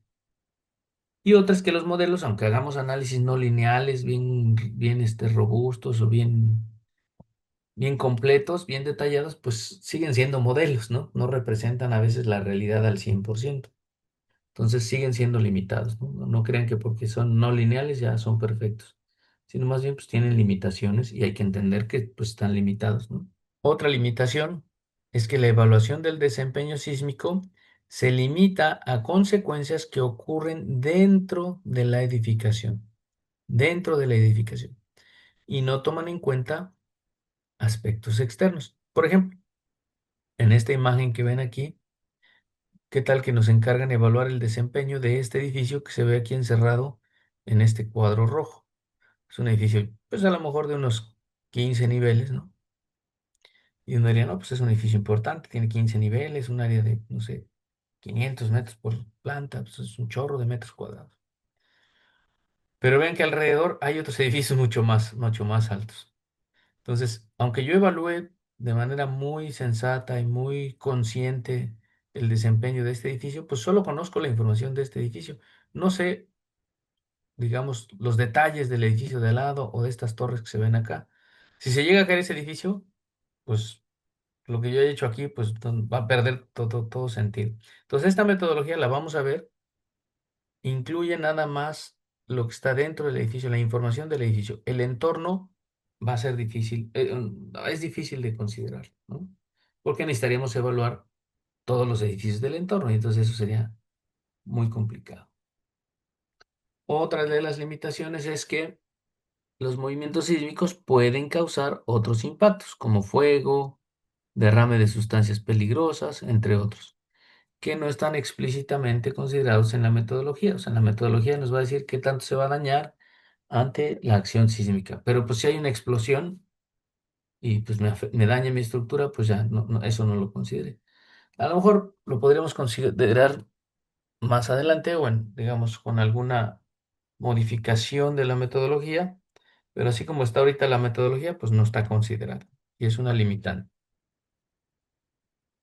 Otra de las limitantes pues, son amenazas externas como tsunamis, deslaves, licuación, entre otros, ¿no? Que no están considerados. Por ejemplo, ahí en la imagen que ven, pues hay un deslave y un movimiento importante de las tierras. Pues obviamente ahí, pues no, aunque el edificio que se ve ahí, el primerito, pues se ve sano, ¿no? Se ve enterito, digamos, no se destruyó durante el movimiento, pues vean que ya no lo puedes usar, ¿no? Entonces, una amenaza externa pues generó ahí problemas graves que no estaban considerados probablemente cuando se hace la evaluación y en la metodología pues tampoco. Es otra limitante. Más limitantes, van a decir, "Uf, tiene un chorro de limitantes". Pues sí, la verdad es que sí. Hay muchas limitaciones y pues hay que estar conscientes de ello, ¿no? Y entonces hay que dar resultados con base en las limitantes que entendemos que ocurren. Dice ahí, una de las limitantes más importantes es que el fenómeno sísmico contiene numerosas fuentes de incertidumbre, que incluyen desde la caracterización de las fuentes sísmicas. Ustedes saben que eso es, yo creo que lo que tiene más incertidumbre de todo, ¿no? ¿Cuándo va a ocurrir? ¿Con qué intensidades? Más bien, ¿con qué magnitudes? Y esas magnitudes, ¿qué intensidades van a generar? Eso tiene muchísima incertidumbre. Pero pues hay que estar conscientes de eso. Las propiedades de los materiales, aquí puse esta segunda imagen, ¿no? Ustedes saben que los materiales pues, tienen mucha incertidumbre, sobre todo algunos materiales que usamos en la industria de la construcción, pues tienen incertidumbres altísimas, ¿no? La calidad de la construcción también, eso también pues, se ha visto y se conoce que genera también diferentes resultados, ¿no? Una alta calidad genera un mejor desempeño que una baja calidad, ¿no? Pero muchas veces pues no sabemos quién va a construir la construcción. Si apenas la estamos diseñando, pues no sabemos quién la va a hacer, ¿no? Cómo la va a construir. Muchas veces apenas quieren el proyecto para licitarla, ¿no? Entonces no saben ni quién la va a construir. Y tampoco sabemos la calidad, digo, aunque esperamos siempre de manera optimista que siempre sea con una alta calidad, pues sabemos que no siempre ocurre. Entonces hay incertidumbre en la calidad de la construcción. La geometría de los elementos estructurales, que está muy relacionada, pues muchas veces hay variaciones, ¿no? ¿Cuántas veces no hemos visto que vamos a rehabilitar un edificio existente que ya tiene sus años? Decimos, vamos a hacer un levantamiento, ¿no? Para tener certeza de las dimensiones y encontramos de todo, ¿no? O sea, ustedes lo han visto, ¿no? Dicen de chile, de mole y de manteca, ¿no? O sea, hay de todo, ¿no? Pareciera que las columnas deberían tener las mismas dimensiones y pues nomás no. Entonces sí hay muchas variaciones. Dice, y la respuesta de las estructuras, los daños que se generan, los costos y tiempos de reparación. A ver, esta imagen tiene que ver con los daños. Ya les he comentado que aunque dos edificios sean gemelos y hayan sido diseñados y construidos por las mismas personas, a veces los sismos nos muestran que no se comportan igual. ¿Por qué? Pues porque hay incertidumbre, ¿no? Cosas que todavía no entendemos que ocurren y pues bueno, ni modo. Entonces hay incertidumbre ahí la respuesta de las estructuras y en cómo se van a dañar. Eso tiene incertidumbre. Los costos y tiempos de reparación también tienen mucha incertidumbre. O sea, cuando hay un sismo, ¿cuánto nos va a costar reparar? Pues no sabemos. ¿Cuánto va a costar la mano de obra? ¿Va a costar más o menos? A lo mejor si se escasea, va a costar más, ¿no? Entonces, va a variar en función de la demanda y eso pues, tampoco lo podemos predecir tan fácilmente. Y el tiempo, pues por supuesto que también, ¿no? Es mucho más variable. En fin, hay muchas incertidumbres y pues vamos a ver más adelante en la sección 4 qué rol juegan esas incertidumbres, ¿no? Pero ahorita en la sección 3 vamos a hablar de medidas de desempeño. Bueno, eso es muy importante, las medidas de desempeño. Tenemos que tener mucha claridad en qué es una medida de desempeño. Dice ahí, son un medio para cuantificar, esa es palabra es clave, cuantificar las consecuencias de la respuesta sísmica de una estructura en términos que sean, otra palabra clave, claros. Entonces hay que cuantificar consecuencias en términos claros y entendibles para los dueños y o los involucrados en las tomas de decisiones relacionadas con el inmueble. Entonces ahí tenemos palabras clave, cuantificar, términos claros, toma de decisiones. Entonces, por ejemplo, si yo quiero cuantificar pérdidas económicas, o sea, si viene un sismo, ¿cuáles van a ser mis pérdidas económicas en mi edificio? Ok, yo tengo que cuantificarlo en términos claros para el que va a tomar las decisiones. Por ejemplo, puede ser el dueño, ¿no? Decir, oye, si ocurre el sismo base de diseño, tu, tu construcción se va a perder. No, pues ya le queda claro, ¿no? Se va a perder todo. Entonces puede tomar una decisión. ¿Qué hago para que no se pierdan? Oh, mira, no, no, no es cierto. Tú ya lo evalué tal vez con un refuerzo, ya tus pérdidas bajan al 10% de su costo. Ah, bueno, me pasaste del 100% al 10%, pues buenísimo, ¿no? Entonces voy a hacer esa rehabilitación o ese reforzamiento. Como tomador de decisión, me queda claro que baja del 100% al 10%, pues me conviene, ¿no? Invertir. A lo mejor le voy a invertir un 5% del valor y a cambio pues voy a tener una reducción del 90% en las pérdidas, ¿no? Entonces me conviene. O sea, digamos que esas son las medidas del desempeño. Hay que cuantificar consecuencias, ¿no? Una de esas consecuencias es costos de reparación. Entonces, la medida de desempeño es el costo de reparación y yo voy a cuantificar los costos de reparación en términos claros, que son los costos de reparación, para que el tomador de decisiones pues decida qué hacer o qué no hacer, ¿no? Si yo le digo, no te preocupes, tus pérdidas económicas van a ser del 5%, y si quieres reforzarlo, pues a lo mejor le vas a bajar al 4%. Va a decir, no, pues está bien, dejarlo así, porque le voy a invertir y no va a bajar mucho, pues dejémoslo como está. En fin, puede ayudar a una mejor toma de decisiones. Ese es el objetivo. Dice ahí, las medidas de desempeño deben tener significado para los tomadores de decisión. sea, deben tener algún significado. Si yo les hablo de pérdidas económicas, pues tiene un significado y claro, cuánto dinero voy a perder, ¿no? Pero si yo les digo, tus distorsiones de entrepiso van a pasar de 0.02 a 0.018 o a 0.015. Ok, pero como es un tomador de decisiones, no es un ingeniero, no es un arquitecto, va a decir, ¿y eso qué, no? O sea, ¿con qué se come, no? Entonces debe ser, esas medidas del desempeño tienen que ser, tener significado. Entonces les decía, pérdidas económicas, ¿cuánto dinero voy a perder? Eso sí tiene significado para un tomador de decisiones. Entonces hay que buscar ese tipo de medidas del desempeño. Dice, normalmente se consideran esos costos probables de reparación, tiempo probable de reparación, número probable de muertos o víctimas, número probable de heridos, o un probable etiquetado de la estructura como insegura. O sea, por ejemplo, si va a estar en rojo, ¿no? Entre otros, estos otros pueden ser este, evaluaciones ambientales, por ejemplo, ¿no? ¿Cuál va a ser la huella de carbono si yo uso un sistema estructural y si ocurre tal sismo, ¿no? O tal intensidad sísmica? Digamos que hay muchas otras variables que se pueden cuantificar u otras medidas del desempeño que se pueden cuantificar. Dice, aunque nosotros los que nos dedicamos al diseño ya estamos acostumbrados a decir, no, pues va a estar operable, va a estar en ocupación inmediata, va a estar en seguridad de vida, etcétera. Dice, esas descripciones del desempeño podrían no tener significado para los tomadores de decisiones. O sea, si yo le digo, va a estar en seguridad de vida, va a decir, ¿y eso qué significa? ¿Que nadie se va a morir? Bueno, no necesariamente, ¿no? Alguien puede fallecer. Aunque la estructura está en seguridad de vida, pues si a alguien se le cae algún peso encima, pues va a fallecer, ¿no? No necesariamente garantizamos la vida, aunque la probabilidad de que alguien pierda la vida es baja, obviamente. Pero también nos dice que esto no nos dice cuánto dinero nos va a costar reparar una estructura, ni en cuánto tiempo, ni otra información que pueda ser importante. Entonces, aunque nosotros estemos acostumbrados a esto, no necesariamente los tomadores de decisiones lo van a entender. Dice ahí, incluso algunas instituciones financieras prefieren usar medidas del desempeño como pérdidas probables máximas, eso lo vamos a ver también, pérdidas probables por escenario, límite máximo de pérdidas probables por escenario, entre otros. Dice ahí, importante, las medidas de desempeño normalmente se expresan en porcentaje del costo de reemplazo de la construcción. O sea, normalmente decimos tal por ciento del costo de reemplazo de la construcción. Te va a costar el 50% del costo de reemplazo.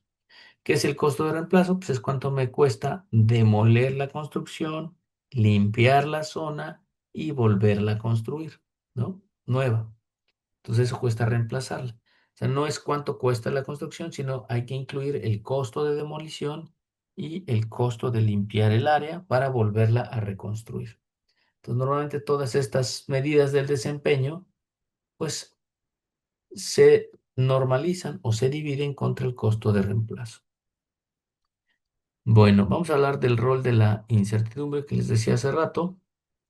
¿Qué papel juega la incertidumbre en la evaluación del desempeño? Bueno, ¿qué factores afectan el desempeño sísmico? ¿Cuáles son los factores que hay que considerar? Pues uno de los más importantes es la intensidad sísmica. Si la intensidad sísmica es alta, pues obviamente esperamos que el desempeño se vea afectado severamente, es decir, esperamos daños, ¿no? O por lo menos más daños de lo normal. A lo mejor no muchos, a lo mejor sí muchos, hay que evaluarlo, pero pues sí esperamos más daños que para una intensidad sísmica baja. Entonces, definitivamente la intensidad sísmica es importante. Otra es la respuesta estructural, o sea, además de la intensidad de cómo se va a mover el suelo, pues hay que ver la estructura cómo va a responder. Es otro factor importante. La vulnerabilidad de los componentes. No es lo mismo una estructura que sus componentes están bien sujetados, los elementos no estructurales están aislados, por así decirlo. Digamos que todo está bien hecho, pues a una estructura que va a quedar hecha a pedazos porque pues, sus muros divisores a lo mejor son muy frágiles. No sé si vieron videos de los sismos de Venezuela, pero el, este, el aeropuerto, ¿no? Se ve que unos muros ahí se cayeron, si se acuerdan, y pues quedó inservible el aeropuerto. No creo que hasta el día de hoy todavía ni se abre. No sé si ya se abriría, pero simplemente por los componentes no estructurales se dañó y dejó de servir, ¿no? La parte estructural no tuvo muchos problemas, pero la parte no estructural fue la que sufrió. Otros factores, pues el número de personas que hay en el inmueble, incluso las cargas que hay, también son muy inciertas o, digamos, afectan el desempeño claramente. El tipo, ubicación y cantidad de contenidos, la interpretación de los inspectores después de un sismo. Fíjense, dicen, ¿a poco eso afecta el desempeño sísmico? Bueno, es que aquí en esta presentación el desempeño sísmico también es la parte de costos, ¿no? También le llamamos a la parte económica. Entonces esa parte económica pues también se ve afectada de cómo interpreta un inspector el estado del edificio. O sea, llega un inspector y dice, no, pues este edificio está muy dañado, etiqueta roja. Pues si queda en etiqueta roja, pues a ver después cómo le hacemos para sacarlo de etiqueta roja. O sea, va a costar pues tiempo y dinero, ¿no? ¿Por qué? Pues porque hay que hacer modelos, hay que hacer muchas evaluaciones para decir, bueno, ¿saben qué? No, no estaba en roja, ¿no? En realidad estaba en amarillo casi verde, ¿no? Pero con tales mejoras que, pero pues ya lo pusieron en roja. Entonces eso obviamente va a afectar los costos de reparación del edificio.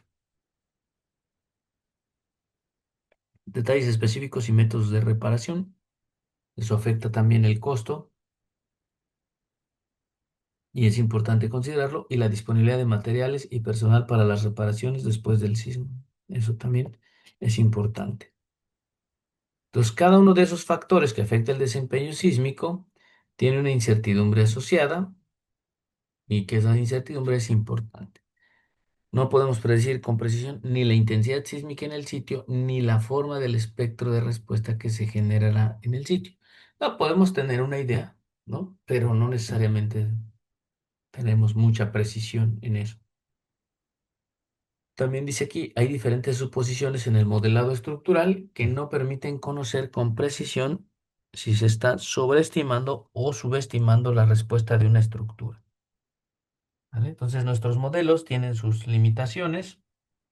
De hecho, es bien sabido, se han hecho ya estudios de eso, ejercicios, de que si a diferentes grupos de personas se les dan diferentes estructuras, pues todos hacen sus suposiciones y llegan a resultados diferentes, ¿no? O sea, diferentes personas llegan a resultados diferentes. Entonces, hay incertidumbre claramente en el modelado, ¿no? Eso también hay que tomarlo en cuenta. Dice, además, la predicción del nivel de daño en una estructura y sus componentes es muy incierta. O sea, el daño, cómo se va a dañar una columna, cómo se va a dañar una trave. A mí me ha tocado ir a revisar edificios después de sismos y, y uno llega y dices, pero ¿por qué se dañaron más estas traves que las de la otra esquina? ¿No? Se supone que son gemelas, ¿no? O son, deberían tener el mismo nivel de daño. Y vemos que no, vemos que unas tienen mucho daño y otras poco daño. A veces unas están muy dañadas o unos elementos están muy dañados y otros ni se enteraron que hubo sismo. Entonces hay incertidumbre en el daño que se genera. No podemos predecir el número de personas o contenidos que se encontrarán dentro del edificio, mucho menos su posición. Entonces, hay incertidumbre también ahí. Tampoco podemos predecir las técnicas de reparación que serán utilizadas, ni su calidad, ni el tiempo o eficiencia con que se realizarán. O sea, no sabemos también muchas cosas de qué va a pasar cuando se dañe el edificio, pues tampoco lo sabemos. Esto es muy importante. El resultado de acumular todas las incertidumbres descritas es que no se puede predecir el desempeño sísmico de manera precisa, cuando este es medido en número de muertes, costos de reparación, tiempos de reparación u otras variables. Sin embargo, sí es posible expresar estas variables en forma probabilística. Al resultado se le conoce como funciones de desempeño. Y ahí vemos una función de desempeño. Noten que es una distribución de probabilidades. Normalmente nosotros estamos acostumbrados a verlas como una campana de Gauss, pero cuando la acumulamos, es decir, cuando la integramos, sacamos la integral de esa campana de Gauss, vemos una especie de S, ¿no? Es muy común ver las S. Bueno, sonó raro. Ver una S, que es una distribución de probabilidades, pero acumulada, ¿sale? Es un ejemplo de una función de desempeño que vamos a estar calculando, obteniendo en los ejemplos más adelante. que pues, nos va a permitir saber cuál es el desempeño que tiene mi construcción ante la acción sísmica. Muy bien, vamos a describir en qué consiste esta función de desempeño. Fíjense, en el eje horizontal, déjenme ver qué más tenemos. Ah, sí. En el eje horizontal, por ejemplo, en esta tenemos costo de reparación, puede estar en millones de dólares. ¿Cuánto me va a costar repararla? Suponiendo que este se obtuvo para un edificio y se obtuvo en millones de dólares. Entonces, de 0 a 100 millones de dólares, ¿no? Noten que abajo es 0% y arriba es 100%. Siempre la probabilidad va del 0 al 100%. Y normalmente estas funciones de desempeño se grafican así como la probabilidad de no excedencia. O sea, es la probabilidad de no exceder cierta cantidad. Por ejemplo, ¿cuál es la probabilidad de no exceder 20 millones en pérdidas o en costos de reparación? Ah, pues mi probabilidad de no exceder 15 millones es, digo, de no exceder 20 millones, perdóneme, la probabilidad de no exceder 20 millones es del 15%. Eso significa que la probabilidad de exceder esos 20 millones es del 85%. Así vamos a leer las funciones de desempeño. La probabilidad de no exceder es de un valor o la probabilidad de exceder es la probabilidad complementaria, es decir, 100% menos el 15% que tenemos acá. Entonces, la probabilidad de no excederlas es del 20% o la probabilidad de sí excederlas es del 85%. Entonces, por ejemplo, si yo tengo un seguro contratado que en caso de que ocurra el sismo y se dañe mi edificio me van a dar 20 millones de dólares, ¿qué creen? No es suficiente porque es altamente probable, un 85% probable, es altamente probable que se excedan esos 20 millones. O sea, no me conviene ese seguro porque es muy probable, con un 85% de probabilidad, es muy probable que se excedan esos 20 millones que yo tengo contratados con una póliza de seguro, ¿no? Entonces hay que tener cuidado cuando leemos acá. La probabilidad de no excedencia puede parecer baja, pero la probabilidad de sí excedencia o de sí exceder es demasiado alta, ¿no? Vamos a otro ejemplo. Ahí.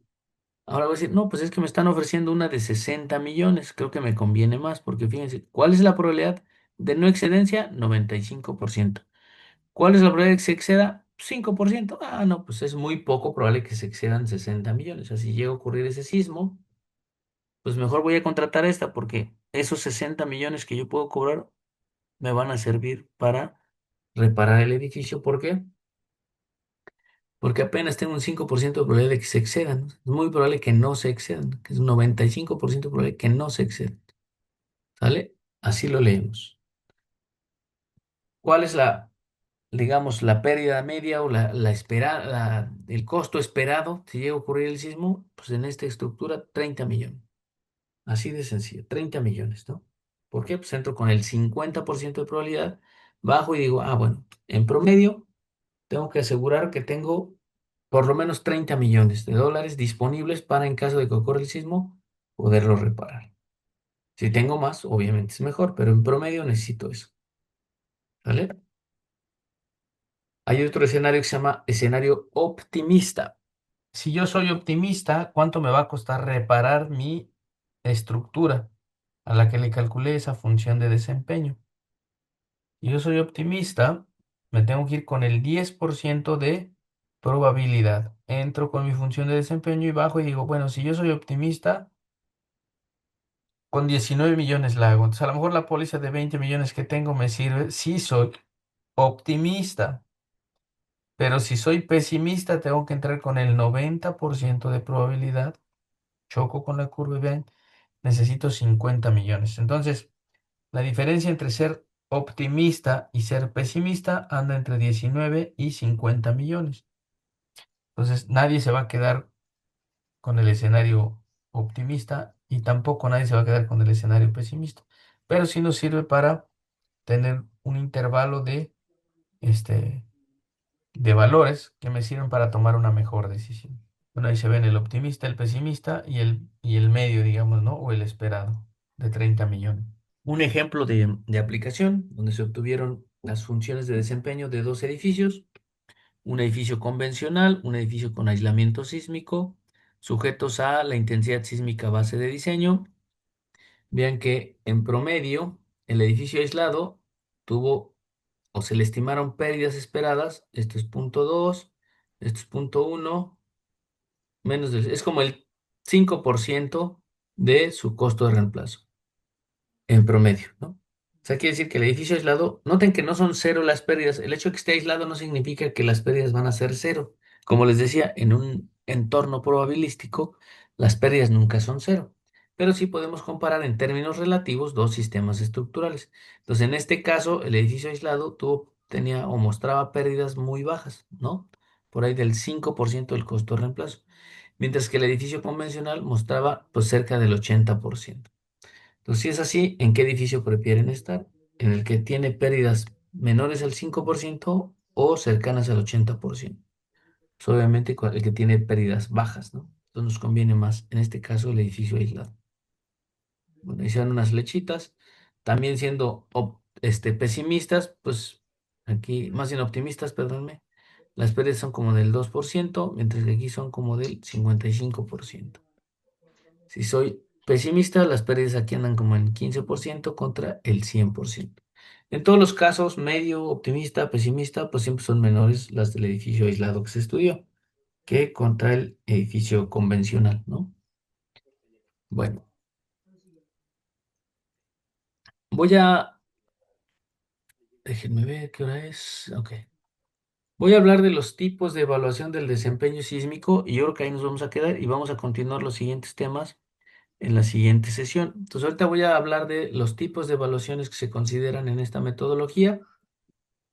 Y si hay dudas y preguntas, pues las revisamos ahorita en un ratito. Y ahí vamos a cerrar la aplicación, terminando este tema, el 5, ¿no? ¿Cuáles son los tipos de evaluaciones del desempeño sísmico que se consideran en esta metodología? Son tres. La primera es basada en intensidad, la segunda es basada en escenarios sísmicos y la tercera es basada en el tiempo, ¿no? Son los tres tipos de evaluaciones que considera la metodología. Vamos a ver en qué consiste cada una. La evaluación basada en intensidad es casi siempre la primera, la más básica, la que siempre se hace dice, en esta se obtiene el desempeño probable de una estructura ante una intensidad sísmica dada. Por ejemplo, la aceleración máxima del suelo, la aceleración espectral, velocidad máxima u otra. Es decir, si hay un sismo y yo tengo un acelerómetro ahí cerca de mi edificio, puedo saber cuál fue la aceleración máxima del suelo y hacer una evaluación del desempeño basada en la intensidad, en la aceleración máxima del suelo. ¿Sale? Entonces se hace con base en una intensidad.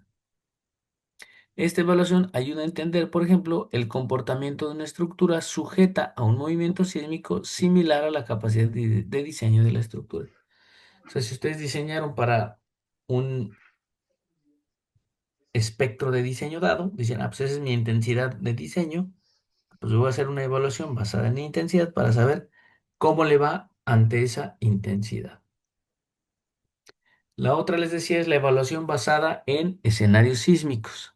Dice ahí, permite estimar el desempeño probable de una estructura asumiendo que está sometida a un escenario sísmico específico, mismo que consiste en la ocurrencia de un terremoto con una magnitud específica y una distancia dada. Lo más importante es que, o más bien, no lo más importante, un par de parámetros que son muy importantes es la magnitud y la distancia, ¿vale? Del Espérate, epicentro ya terminar. Sí, donde ocurre el terremoto, ¿no? Perdón, se metió un ruido, creo que ya se fue. Gracias. Entonces, un escenario es si ocurre una magnitud a una distancia, por ejemplo, si ocurre un terremoto de magnitud 8 en el estado de Guerrero, ¿cómo le va a mi edificio que está pues, en la Roma Norte, ¿no? Por ejemplo. Ah, bueno, pues ese es un escenario. Dice, este tipo de evaluaciones es útil para estructuras ubicadas cerca de una o varias fuentes activas conocidas. También se puede usar para evaluar qué le ocurriría a una estructura si un evento histórico volviera a ocurrir. Por ejemplo, si vuelve a ocurrir el sismo de Acambay, seguramente ustedes han escuchado hablar del sismo de Acambay, ¿no? En el Estado de México. ¿Qué pasa si vuelve a ocurrir? ¿Cómo le va a mi construcción que está en Santa Fe o mi construcción que está en la Miguel Hidalgo? o a lo mejor en Toluca, ¿no? O en el mismo Acambay. O sea, si llega a ocurrir un sismo histórico, ¿cómo le va a mi estructura? O si llega a ocurrir el mismo sismo de 85, ¿cómo le va a mi construcción?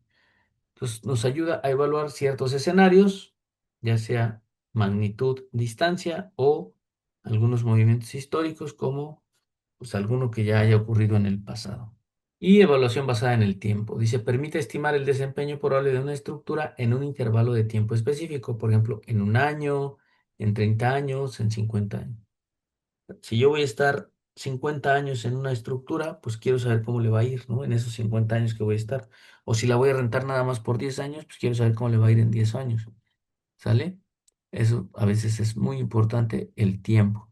Sobre todo que entre más tiempo se expone una estructura, pues mayor va a ser el riesgo, ¿no? Entre menos tiempo, pues menor va a ser el riesgo. Dice, se consideran todos los terremotos probables durante el periodo de tiempo, durante un periodo de tiempo específico y su probabilidad de ocurrencia asociada. Entonces, acuérdense, todos los terremotos probables. Eso hay que considerarlo en una evaluación basada en el tiempo. Se toman en cuenta incertidumbres asociadas a la magnitud y localización de posibles terremotos futuros, así como las incertidumbres asociadas a su intensidad. Todo eso hay que tomarlo en cuenta. Bueno, pues hasta ahí le voy a parar porque ya es casi la hora. Ya tenemos casi 15 minutos. Más bien quería preguntarle si tienen alguna duda, alguna pregunta, alguna inquietud para pues para poderla resolver de una vez antes de ir Muchas cerrando. gracias, doctor. Sí tenemos algunas preguntas en el chat. Entonces, ¿le parece bien si las vamos atendiendo? Sí, por favor. Mire, perdón, la oficina de diseño Ricardo Corozo dice, apreciable doctor, si mi resultado llegara a ser .02, ¿cómo se interpretaría el resultado de la estadística? Punto 02 de qué. No sé si nos pudiera aclarar a qué se refiere con punto 02. No sé si se refiere a la distorsión de entrepiso o se refiere a los costos de reparación. Nada más si nos pudiera aclarar a qué se refiere ese punto 02. Si es distorsión, pues le doy una respuesta. Si es costo, pues le doy otra. ¿No? Ahí sí nos puede escribir en el chat y lo vamos aclarando. Mientras De acuerdo, contestamos muchas eso. gracias, doctor. Sí, el ingeniero Pablo Peña dice, para la estimación de los costos de las pérdidas nos remite a dos incertidumbres, la de una variable a un futuro, que como lo determinamos, es decir, cómo estimamos cuándo van a ocurrir las pérdidas y además establecer a valor presente el costo de tales pérdidas. ¿Cómo resolvemos este par de variables? Esa es una excelente pregunta. Sí, todo eso lo vamos a ver paso a paso en la metodología. Pablo Francisco, de hecho, ahí en la pantalla ven que el siguiente paso es la metodología, ¿no? Y ahí va justamente cómo vamos a resolver todo eso, ¿no? Este, sí, ¿cómo van a ocurrir las pérdidas? Pues sí, necesitamos hacer un análisis de la respuesta, como ya les decía. Luego con esa respuesta, pues ver qué daño se va a generar. Pero la metodología nos va a ir llevando pasito a pasito. Entonces no se preocupe, lo vamos a ir viendo. Y sí, vamos a obtener costos de tales pérdidas, de esas pérdidas, y luego los vamos a tener que traer a valor presente cuando estemos haciendo una evaluación basada en el tiempo, ¿no? Porque pues las pérdidas que va a haber en 50 años tenemos que traerlas a valor presente para poderlas cuantificar, más bien sumar, ¿no? Con las otras. Pero sí, no se preocupe, todo lo vamos a ir viendo paso a pasito. Vamos a ver una introducción en la siguiente presentación, en este paso 6. Perdón, se metió aquí algo. Vamos a irlo viendo pasito a pasito, ¿no? Para que quede clarito. Como dijera Muchas Justin Bieber, gracias. pasito a pasito, suave, suavecito.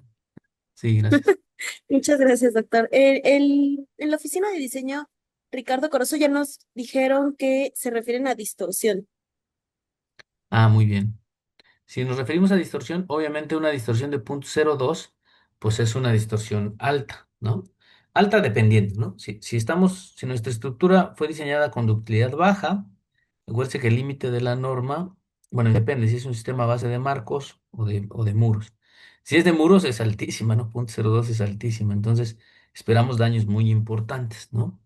Este, o sea, dice, si mi resultado llegara a ser 0.02, obviamente hay que hacer varios análisis este, paso a paso, lo vamos a ver en los ejemplos, Y si su media, la media llega a ser 0.02, es muy alto, ¿no? Si tiene una estructura de muros o de marcos de baja ductilidad, pues es alta. Eso obviamente nos va a llevar a que, pues, este, tengamos pérdidas muy importantes, ¿no? Si es una estructura de ductilidad alta, pues digamos que se va a comportar mejor, aunque ahí 0.02 siempre es alto, ¿no? Entonces las pérdidas en elementos no estructurales y en contenidos van a ser altas. Pues sí, normalmente distorsiones grandes pues llevan a consecuencias grandes, ¿no? Como lo veíamos en una lámina que les decía que si una estructura se deforma mucho, pues se daña mucho, ¿no? Y si se daña mucho, pues nos va a costar mucho reparar. Este, entonces, pero sí, vamos a hacerlo, de hecho vamos a dar un ejemplo de eso más adelante y vamos a ver que con las distorsiones grandes, pues vamos a sacar pues las medias, la desviación estándar y demás, y eso después lo vamos a pasar pues, a costos, ¿no? A pérdidas en dineros, y vamos a ver cómo una respuesta alta pues genera pérdidas altas, ¿no? Lo vamos a ir viendo. Espero haber respondido su pregunta. Gracias, doctor. El ingeniero José Luis Estudillo dice, estos costos están basados en dólares y la economía americana. ¿Qué tan real son los costos comparados con la economía mexicana? Ah, esa es una gran pregunta. Normalmente, pues hay que, este, lo podemos hacer en pesos sin problema, ¿no? Yo no te lo pongo en dólares porque vamos a usar un programa que se llama PACT más adelante. Y ese programa funciona mejor cuando todo lo manejamos en dólares, ¿no? Porque pues así fue programado originalmente, entonces como que funciona mejor. De todas maneras, pues hay que considerar un tipo de cambio nada más y con eso se resuelve muy fácil. Pero sí, la información que le tenemos que meter al programa tiene que ser costos, digamos, relacionados con las economías mexicanas, ¿no? Con cosas que tengan que ver con México. Si no, pues nos va a dar resultados, poco confiables, ¿no? O no congruentes. Entonces, a pesar de meter la información en dólares, hay que asegurarnos de que esa información esté muy de la mano con lo que ocurre en México, ¿no? Y si no, pues por lo menos hacer suposiciones que sean, o sea, si no tenemos información suficiente, hacer suposiciones sensatas, es decir, bueno, se consideró esto, pero en términos relativos, pues nos da esto, ¿no? Por ejemplo, esta comparación que les hacía yo acá, o sea, estos dos edificios se evaluaron así, ¿no? Considerando todo en dólares, pero con costos mexicanos, ¿no? Y muchas suposiciones que se tuvieron que hacer, pues se hicieron igual para los dos lados, para que no hubiera como que, pues se le beneficia a un sistema y al otro no de manera, artificial, ¿no? Sino no tiene que ser la información tiene que ser congruente para que los resultados sean congruentes, ¿no? Entonces hay que hacer comparaciones sensatas. Pues muchas veces si no tenemos información definitiva, podemos suponer información, pero estar conscientes de eso y saber que las comparaciones que vamos a hacer son congruentes, ¿no? Porque pues, usaron la misma información. Bueno, espero haber contestado su pregunta. Muchas gracias, doctor Héctor. Muchas gracias, doctor. El ingeniero Jaime Marcelino dice, ¿cuál es el costo de hacer una evaluación del desempeño? Bueno, depende. El costo, pues va a depender de lo que quiera cobrar el estructurista. No hay como unos aranceles para hacer eso. Pero, eh, pues le voy a dar una idea, mire. Si usted ya tiene el modelo, que normalmente el estructurista pues ya hizo su modelo, ya hizo su diseño, ya tiene sus armados, todo. Lo más costoso es hacer los análisis no lineales, análisis dinámico no lineal paso a paso, eso es lo más costoso. Si ya los hizo porque pues, estás usando una estructura con aislamiento, con disipación, que estamos obligados a hacerlo, pues ya tiene toda la información.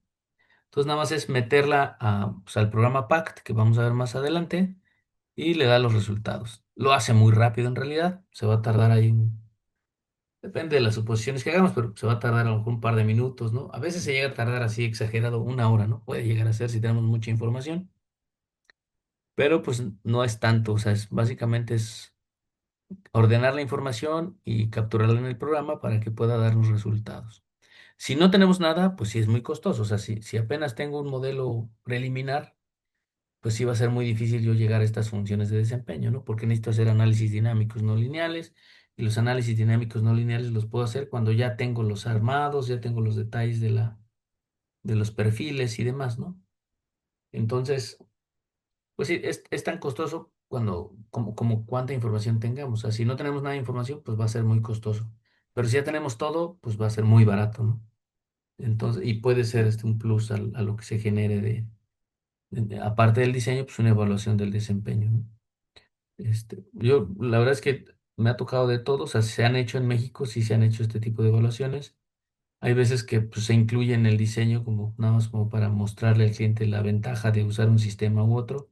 Entonces se han hecho y se han entregado así gratis, ¿no? Sin cobrarlo porque pues ya se cobró el diseño estructural. Pero puede ser que no, ¿no? Puede ser que te lo contraten aparte y pues se llegue a cobrar a lo mejor hasta lo mismo que cobraste por el diseño estructural. Puedes cobrarlo en esta evaluación, ¿no? Pues varía, ¿no? Pero este. Realmente para mí es lo atractivo. Obviamente podrán no estar de acuerdo conmigo, pero lo atractivo es hacerlo porque puedo hacerlo, ¿no? Porque podemos hacerlo, ¿no? Y ya cobrarlo, pues seguramente algunos encontrarán estrategias mucho mejores que las mías, ¿no? Para poderlo cobrar bien. Pero pero más que cobrarlo, pues yo la verdad es que lo que a mí me motiva a este tipo de análisis es que ya se pueden hacer, ¿no? Cosas que antes eran impensables, ¿no? Eso lo hace muy bueno y estamos haciendo una mejor ingeniería definitivamente. Competitivamente, pues aumenta nuestra competitividad. Créanme que en el futuro se van a estar haciendo mucho más. Pues si no lo hacemos, también corremos el riesgo de perder competitividad, ¿no? Porque ya muchas nuevas generaciones lo van a estar haciendo mucho más recurrentemente y, digamos, con mayor eh, intensidad, porque más adelante ya está pasando y va a pasar. Los análisis dinámicos no lineales, que es la parte costosa de todo esto, ya los va a hacer la IA, ¿no? La inteligencia artificial, muchos ya lo está haciendo la IA y los hace en segundos, ¿no? Hace predicciones buenísimas en segundos, ¿no? Entonces, cuando estén esas herramientas ya más disponibles, pues hacer estas evaluaciones del desempeño va a ser rapidísimo, va a ser un pasito ahí nomás, darle clic a un botón y ya te va a dar estas funciones, ¿no? Entonces, imagínense, pues tenemos que estar preparados para eso. Creo yo, ¿no? Como comunidad de profesionales hay que estar preparados, entender los conceptos para que cuando llegue alguien y le dé clic a esa herramienta tecnológica y ya de las funciones de desempeño, pues, sepamos interpretarlas y ayudarle al tomador de decisión a tomar mejores decisiones. Creo yo que va por ahí, ¿no? O sea, va a ser después tan fácil que pues, realmente el costo de hacerlo va a ser muy bajo, ¿no? Entonces, más bien hay que estar preocupados por, creo yo, estar bien preparados para que podamos interpretar toda esta información que se va a estar generando más adelante, ¿no? Bueno, espero haber contestado su pregunta. Muchas gracias, doctor. El ingeniero Eduardo Trujeque dice, el diseño basado en desempeño implicaría mayor inversión de horas persona en la etapa de ingeniería de diseño estructural, comparándolo con el diseño convencional, aunque creo que por la ventaja del diseño por desempeño implica ahorros más importantes ya en la operación de la estructura. A veces los desarrolladores no ven tan clara esta ventaja y buscan ahorrar en ingeniería. Nos presionan los costos del despacho. Sí, sí, sí, pues eso estoy de acuerdo, ingeniero.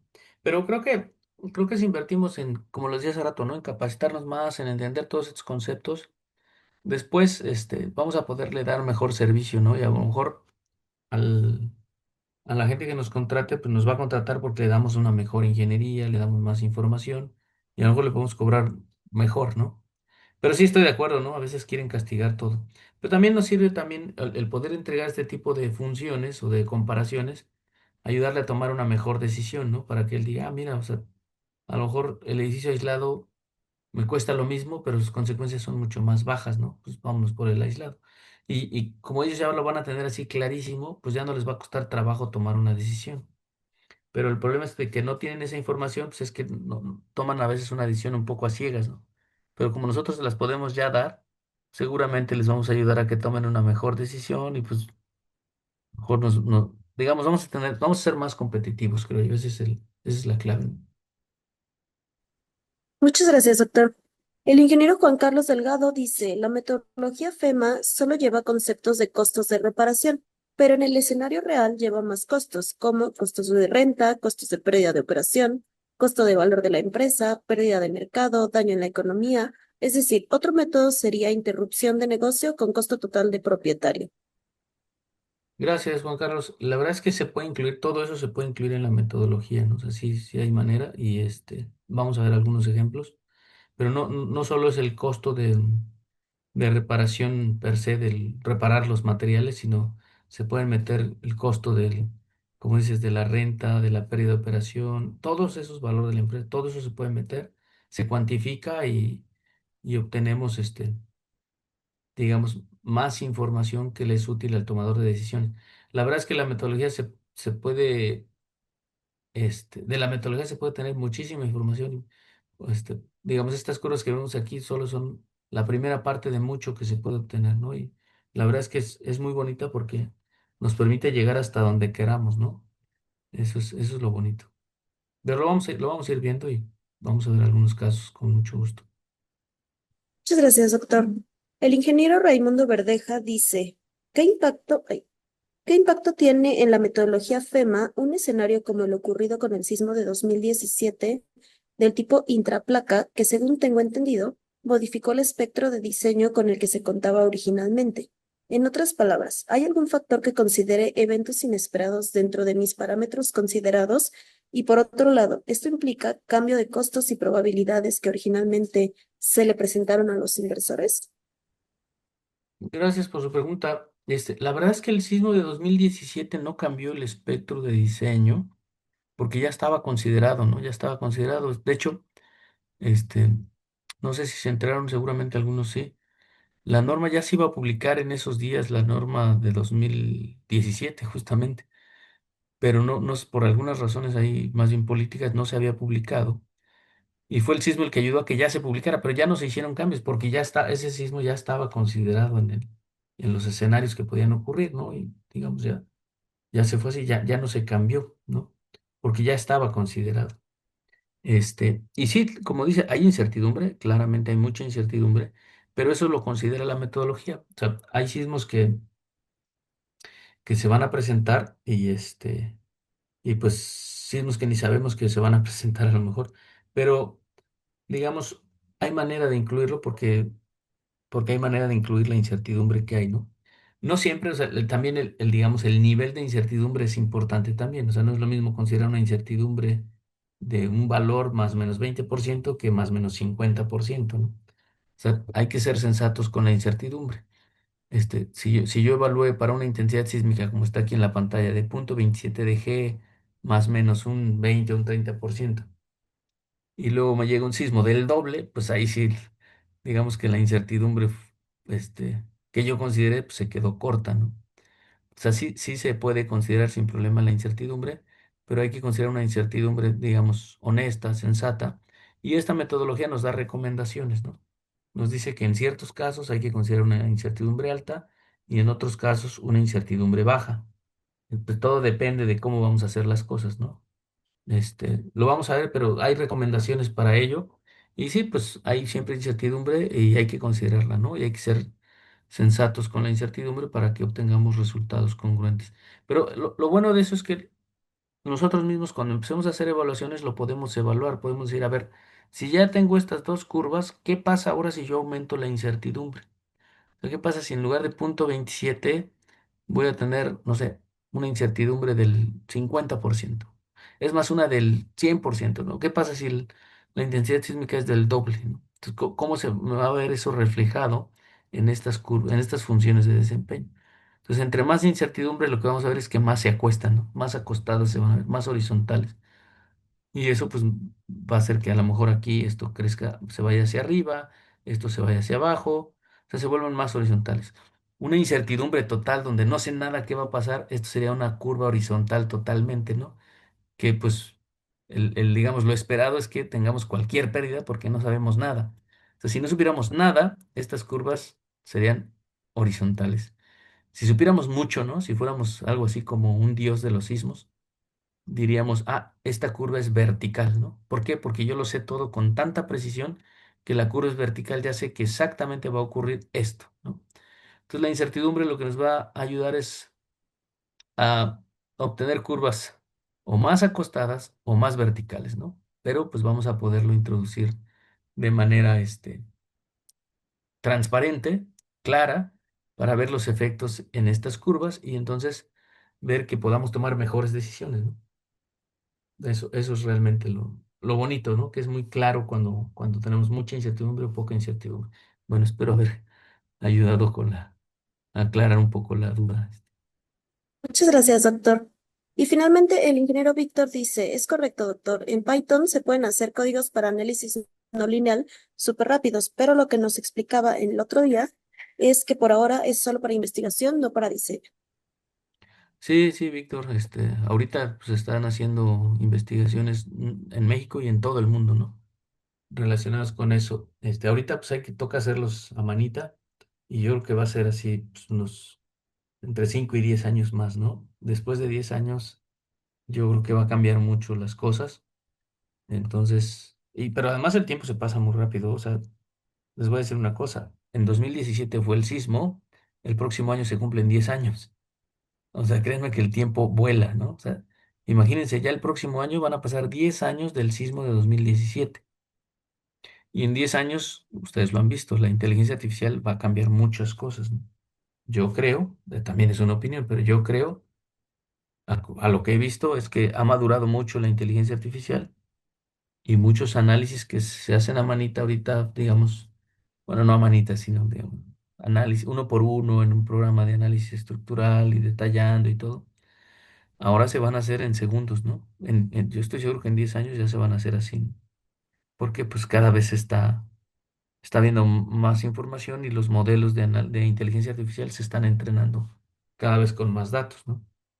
¿O a poco creen que TAPS y Midas y todos esos programas no están usando la información para entrenar modelos de inteligencia artificial?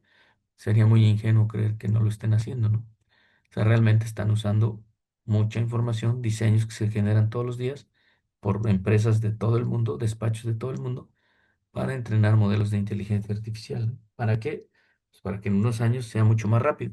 Por lo menos la predicción, ya después te van a decir, bueno, mira, ya te predije en 2 segundos la respuesta, ¿no? Ahora si quieres ya hazte los análisis, pero pues casi estoy seguro que vas a obtener los mismos resultados. O sea, por lo menos te lo van a predecir en segundos, mientras que ya te echas después tus semanas ahí haciendo análisis, pero mientras ya te dieron la respuesta y a lo mejor ya pudiste tomar decisiones rápidas, ¿no? Que muchas veces es lo que queremos. Bueno, pues hasta ahí dejamos si quieren por hoy. La próxima sesión seguimos con la presentación, ya explicando más detalles de la metodología. Y pues si tienen dudas o preguntas, pues con mucho gusto las atendemos en la siguiente sesión. Ya nos pasamos un poquito, pues una disculpa. Muchas gracias y nos vemos el martes. Que tengan bonita tarde.